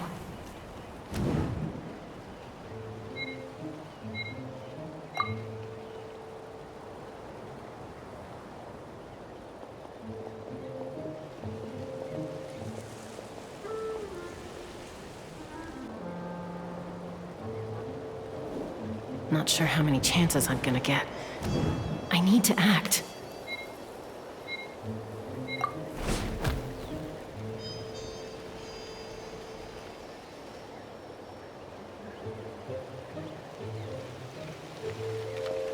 Good. I made it without getting caught. I should get to that platform over there. But it's guarded by the Fatui. Koichi should have line of sight. I'll wait for her signal.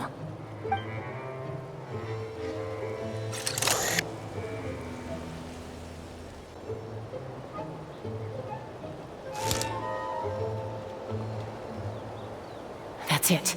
Now's my chance.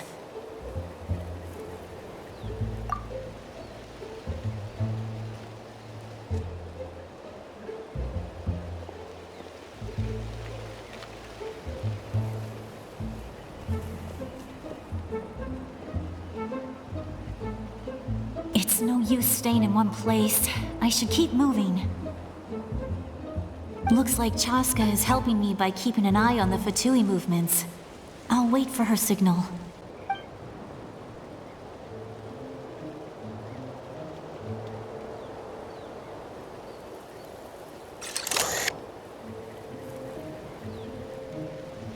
Time to move.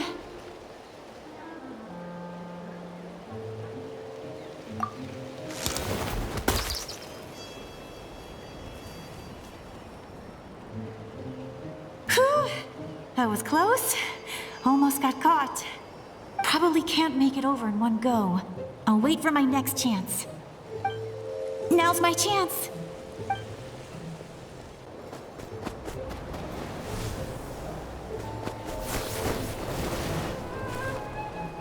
I made it! That'll show my sister. Let's see. The Fatui's occupying all the best locations. If we could just get past them somehow. Wait, I've got it!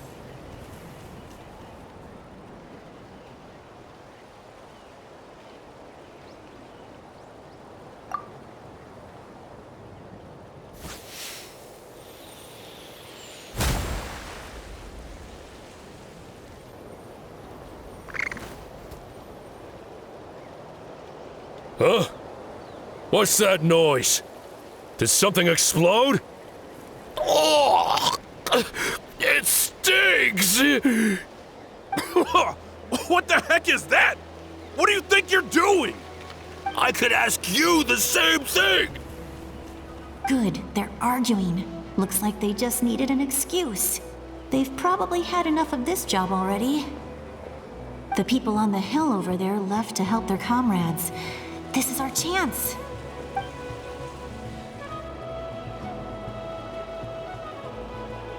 Come get me, Chaska. I hope she gets this hand signal. That's Koichi's signal. Smart idea. All right, time to move.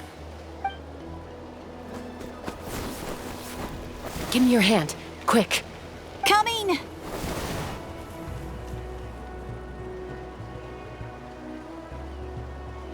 I checked, and this way is completely clear. It should lead us to the deepest part of this place.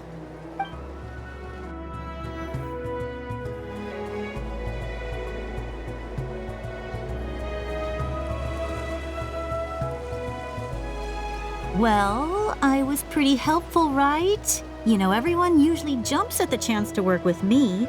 Not my own sister, though. No, she avoids me like her life depends on it. I was wrong, Koichi. You've done well. Wait, you're just gonna admit it? Now I look like the mean one. Let's focus on the task at hand. We're in the heart of enemy territory. The more time we waste, the more dangerous this becomes. All right. If you're not gonna take the bait, then I'll drop it. Looks like the Fatui are here to dig something up. I'm surprised they mobilized this many people. I doubt it's because they're interested in our culture and history.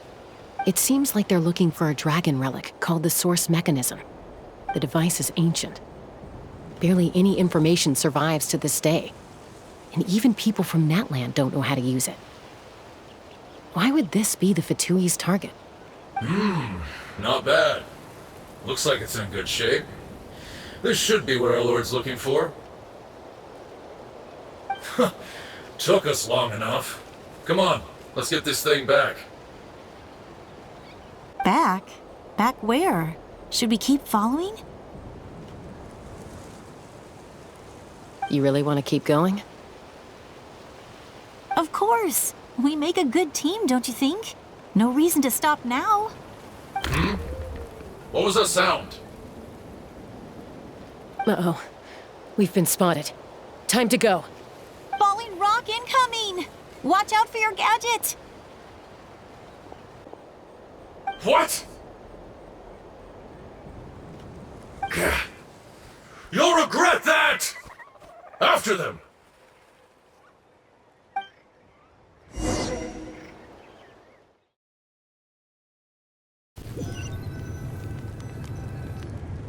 Once we got them off our tail, we went back to observe some more. They'd collected several identical pieces of something. It looked like they were waiting, though. So we decided to come back. So, Koichi got injured trying to get them off your tail? She pushed herself too hard and collapsed on the way back to the stadium. Well, I didn't cause you any trouble while we were fighting, right? So my perfect record remains. You've done very well. I could make a comment on knowing your limits, but it's not my place. I know. I'm already reflecting on my actions. So, our current intel suggests the Fatui is after the source mechanism. The device is a complete mystery, even to us. What does the captain want with it? I have no idea. But it's safe to assume the device could serve a similar purpose to the Gnosis. Xilonen, I need you to gather every scholar in Natlan familiar with the secret source. I'll get right on it. Thank you both for your hard work. Koichi, it's time for you to get some rest. Oh, and there are gifts from your patients waiting at the speaker's chamber. I've prepared a small gift of my own as a token of gratitude. I'll send it to your home along with the others. My patience. That's so nice of them.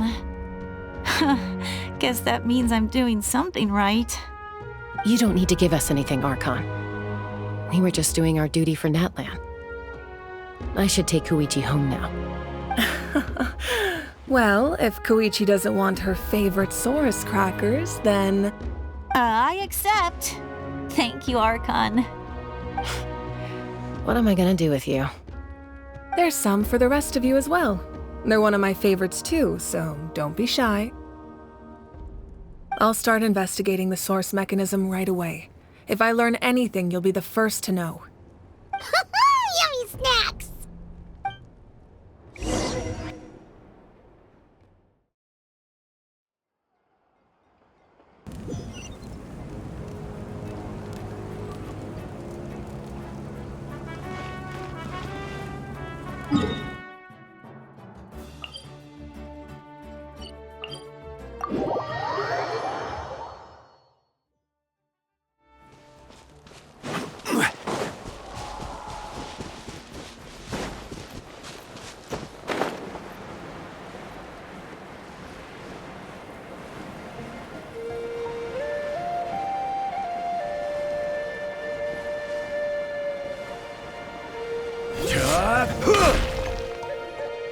What's next for you two?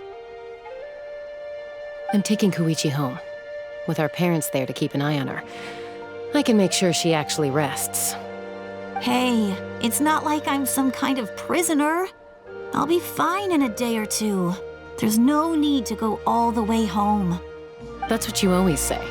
Everything's no big deal until you collapse. What if the Abyss attacks again?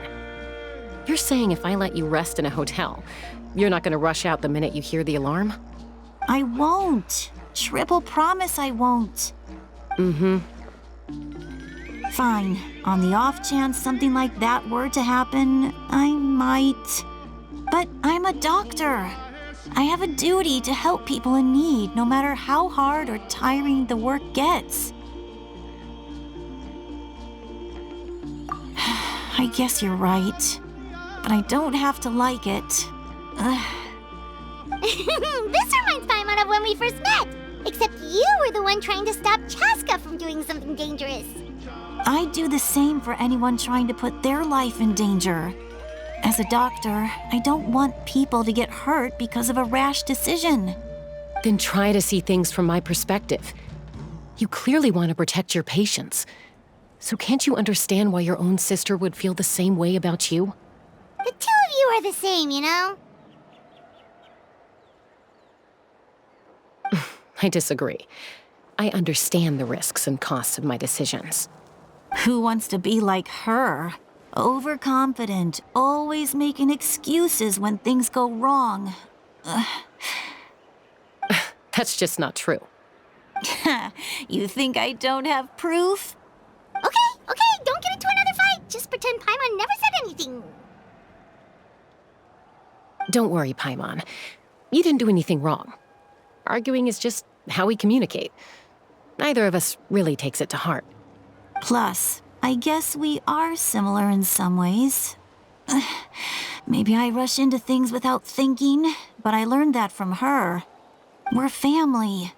I can't help it if my older sister is a bad influence. Okay, you don't have to put it that way. So, you're all good now?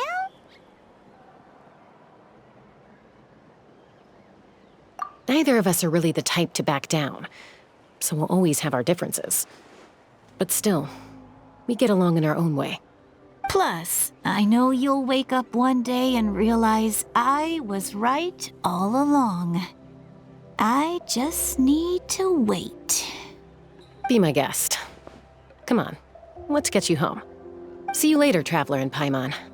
I'll be back once everything's settled at home. There's no rush. At least grab a nice meal with your family.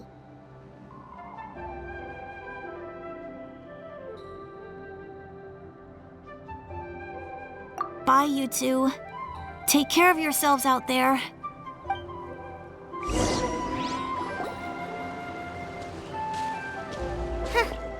Those two will probably make up for real at some point, right?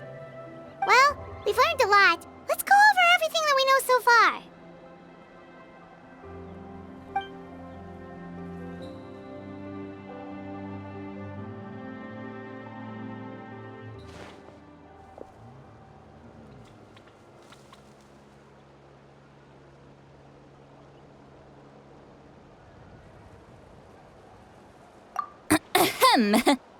Sorry for popping up out of nowhere. Again. Why do you look so awkward? Oh, is there something you need from us? Okay, I won't beat around the bush. Oh, and I'm sorry for interrupting your rest. I'll treat you to some charcoal grilled steak to make up for it. Awesome! Just give us your orders! Hey, friends don't order each other around. I'm just here to share some news. Remember what we talked about before parting ways? Oh yeah, you mentioned how Ororon has always wanted to save Natlan, and something about his soul being fragmented. Paimon and the Traveler discussed it after you left, and we think Ororon is probably back with the Captain. What do you think? I agree with your hypothesis. And just now, I confirmed it myself. Ororon came back. He helped the Masters of the Nightwind defend our camp. What? He came back?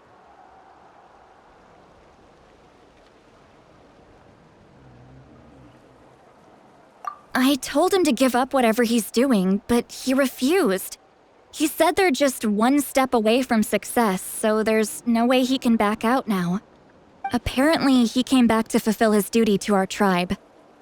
When he left, he said it was because he still has a duty to Natlan as a whole. I'm unsurprised you let him go at all. I had to prioritize my tribe. Besides, the situation was intense. I couldn't focus on outside and inside threats at the same time. Plus, he was on guard. He knew I would try to go after him, so he made sure to keep his distance. I kept an eye out for a good opportunity, but it never came. All these years of calling me Granny, and I couldn't do a single thing for him in the end. Don't say that! Your tribe all raised him together, right? That couldn't have been easy. You're right. Seeing him come back reminded me of when he was little. Running around the tribe, dropping by random houses right and left. He's not only a child of the Masters of the Nightwind, but a child of Natlan. It's only natural for a child to want to do something for their family. Besides, Ororon is my apprentice. He might have a few tricks up his sleeve, but I guarantee I know every single one. Wait, what are you saying? Look.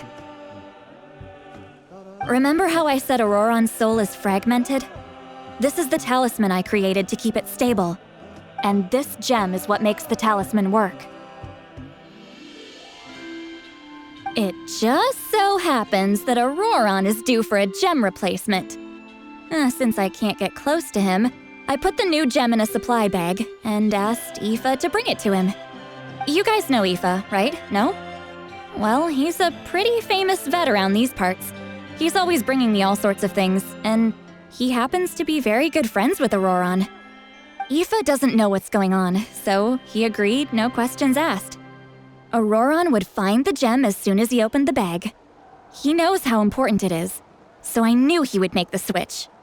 He probably suspected that I tampered with it. But here's the catch. The trick is on the bag. The moment he touched it, a portion of his memories were copied onto the old gem, which he no longer needed. That's amazing. You can do something like that? Most people can't, but I can. That trick he used to bring you to the Night Kingdom isn't anything special, by the way. My technique is much more subtle. He won't notice anything. So in other words, we have a whole backup of Ororon's memories in this gem! The kid thinks he can take me on? Like I wasn't the one who taught him everything he knows? That's amazing, Citlali! Let's take a look right away! Once we get to the bottom of this, we can finally track him down. I know he thinks of me as his grandma, but do you think he'll get mad at me for this? You can be honest. Huh, that's a tough question. Paimon doesn't have a grandma, so she's not the best person to ask.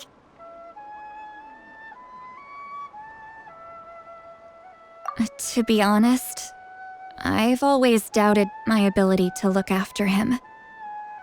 I didn't stop the ceremony all those years ago, and now I'm useless again. But if I stop here, it will haunt me until I'm 500 years old. Every night I'll wake up in a fit of anger. Yeah, you're right. First anger, then tears. Wait! Who are you calling a crybaby? You're just making it worse, Traveler! I need to look at his memory. Even if he resents me, refuses to see me, or runs away for good, I don't care, and I won't blame him. A family does whatever it takes to protect their own. You sure you'll be okay? We can come with you if you want. Did you just say you'll come with me? Is that okay? We have a pretty good reason to see it too, don't we? Because, right, we need leads on the Fatui. You really mean it? Fine, you can come. Just promise me you'll see this through. No backing out.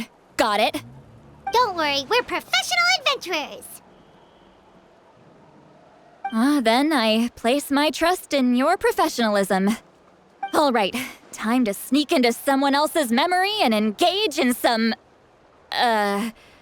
unwanted spying. You heard it here first. I wouldn't be doing this if I had any other choice. Are you ready?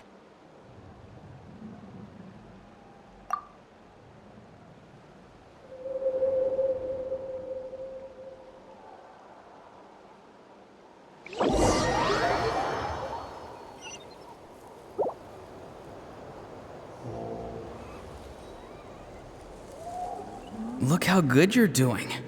You'll grow into nice big radishes in the future. And you? Aoife says you're taking up too much space, but I think you're a good tree. What do you think? Hey! How's it going, Ororon? Good. How are you, Uncle Okanbi? Can't complain. What you up to? Naming your vegetables again? No, just some idle conversation. Sounds fascinating. What did they say? They told me you were coming and that you would take some produce with you. Only if you're offering. By the way, I ran into Aoife yesterday. He told me Chaska's fostering a saurian at his place. Said the thing trampled over a part of your radish garden. I hope you two didn't get into a huge fight. No, don't worry. I'll find a way for him to make it up to me. I've already wrapped your share of the produce. Here you go. You really knew I was coming. That's pretty amazing. Light up the smoke and you can see the path through the shadows. That's what everyone says. Hey, have you seen that strange group of people that just appeared out of nowhere? Appeared out of nowhere? I don't think so. It's the Fatui. Their leader seems like a big deal. He didn't bring many men with him, but they're all elite warriors. It seems like they're looking for someone, but I wouldn't go around asking too many questions. If you run into them, be careful.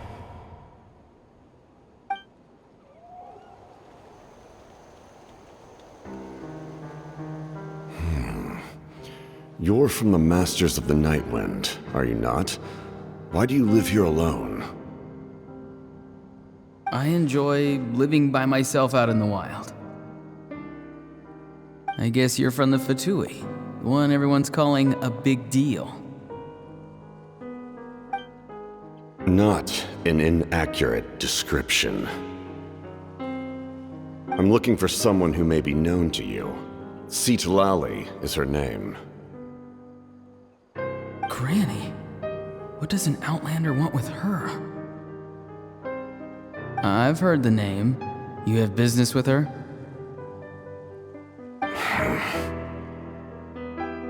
There's no point to further questioning if you insist on hiding things from me.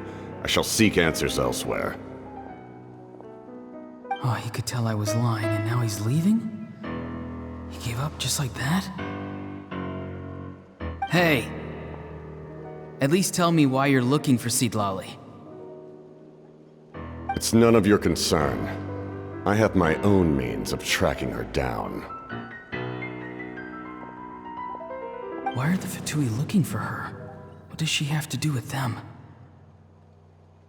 I can't just let them go like this. I have to figure out what they're planning.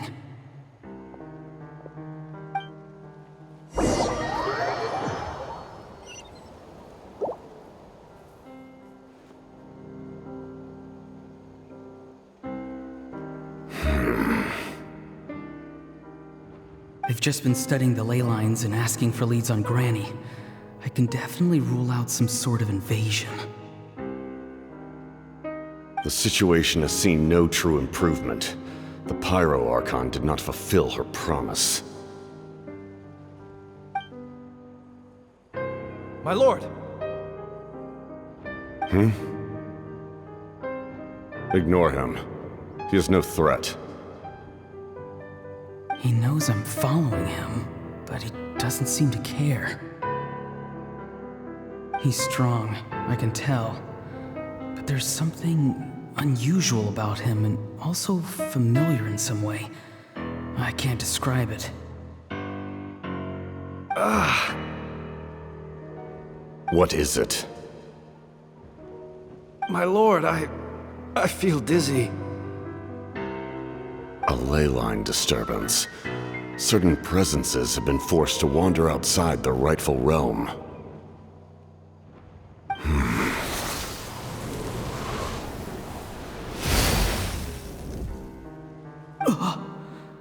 That was a spell from the Masters of the Nightwind. How did he know that?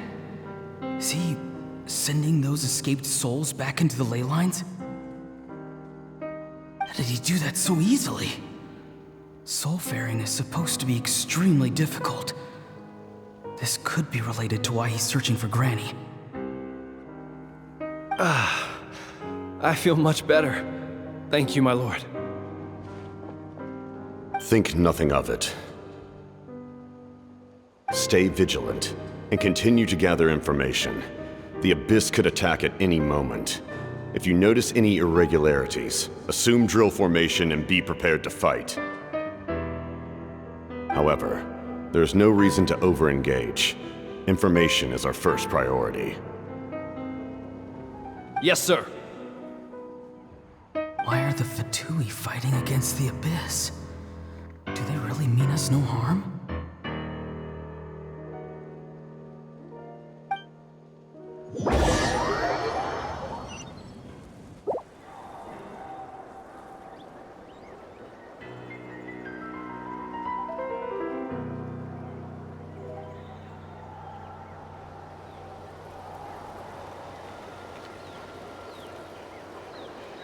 I've been following him this whole time and still they ignore me? Do they really not care? It seems like his subordinates refer to him as the captain. Never heard of him before. And now he's headed to the stadium. That's unusual. Oh, what is he gonna do? You two, with me. Everyone else, wait here as instructed. Send word to the other teams to retreat immediately if this fails. Yes, sir! He's going inside? But the Pyro Archon is in there. What does he want with her? Forgive me, my lord. Allow me to check one more time. Do you truly wish to do this? The time for idle observation is over. It now falls on me to act. This nation is out of time. Yes, sir.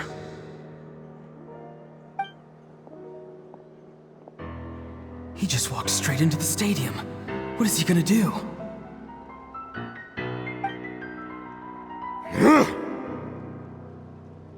They're both incredibly strong. How long will they have to fight until someone comes out on top?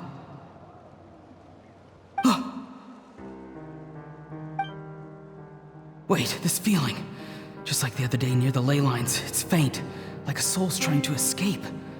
Where is it coming from? Is that why he's looking for Granny? If he dies here, then all clues will be lost. I can't let that happen.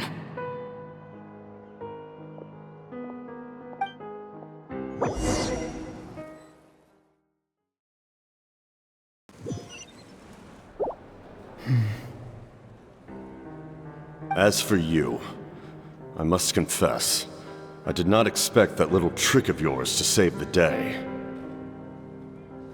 No matter how dense the fog, as long as the sun remains, we cannot turn day into night. She could have dispelled it. She simply chose not to. You don't have much time, and you're injured on top of that. What do you plan to do next? I'm beginning to see just how useful you may turn out to be. You heard something from here, didn't you?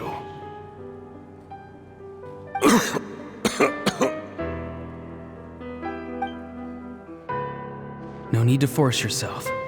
I've never seen anyone match the Pyro Archon in battle before.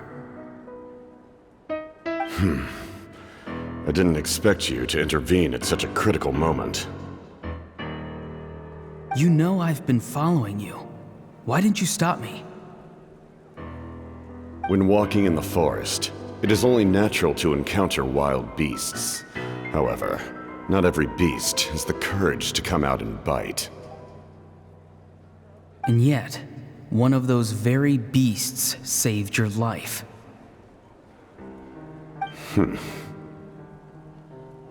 Then speak. What do you want? I didn't save you because I wanted something. My soul is more perceptive than others. I can sense that the ley lines are extremely weak. I don't know what the Pyro Archon is planning. Can she really save us? The questions you asked her just now, well, I've had very similar doubts. So I felt like I had to help you.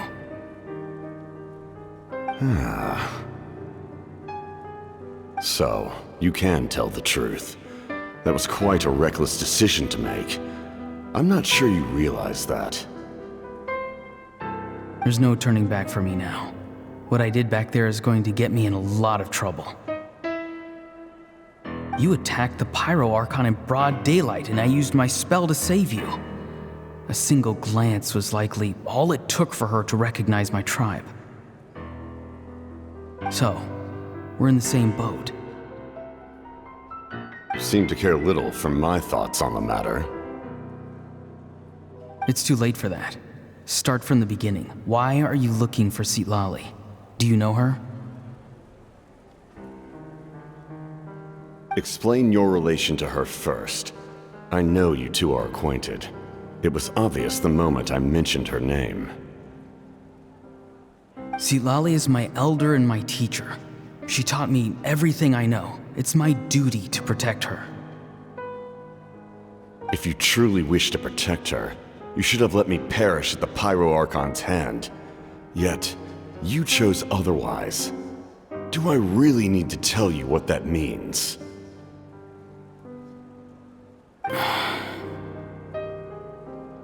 I want to do something to change Natlan for the better. Something I can accomplish with my own two hands. You're stranger than anyone I've ever met. But maybe, just maybe, you can show me the way. Strange? Citlali is said to be the legendary Granny Xilonen, someone capable of communicating with the Wyub, and the Wyub are the key to information on the Night Kingdom. Why do you need knowledge on the Night Kingdom? That is not something you need to know. Don't forget, I saved your life. Do you not believe the Fatui capable of betraying a debt? People can lie, but souls cannot. I can tell there's a weight to your soul, a sense of justice. You may not live among your tribe, but you certainly know their tricks. I apologize for my rash judgment. You are more capable than I imagined. Let's go. We'll see if you have what it takes to join my plan.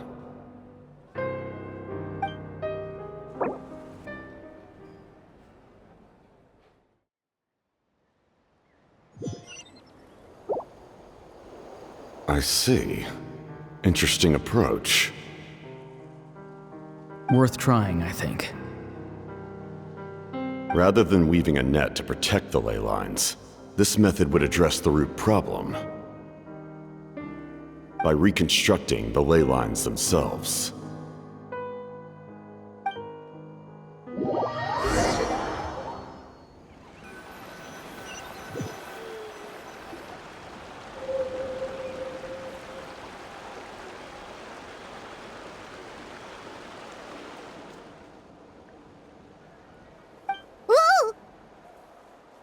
Traveler, Paimon. Are you two alright? Paimon's fine, just, a little dizzy.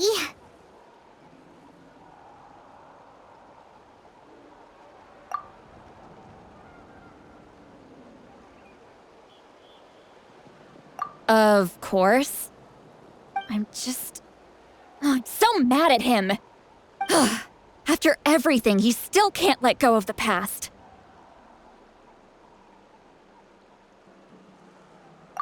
For some reason, he thinks he owes something to the people who cared for him.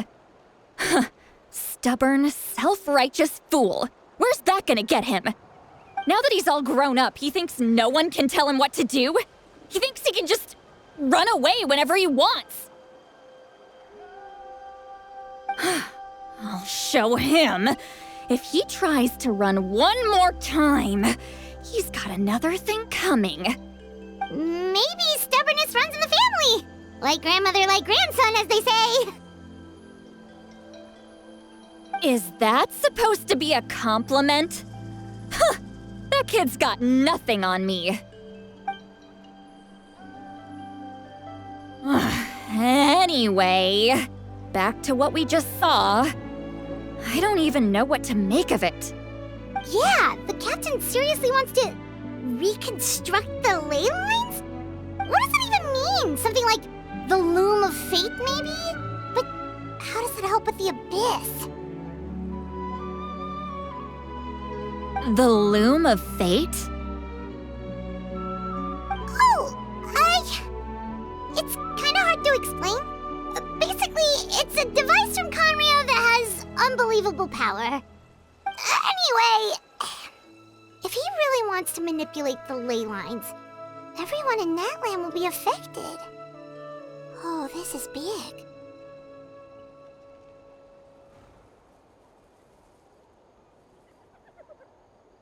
Which means the captain has been honest from the very beginning.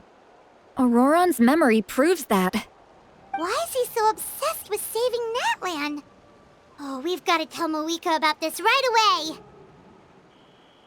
Yes. She needs to know about this. Now.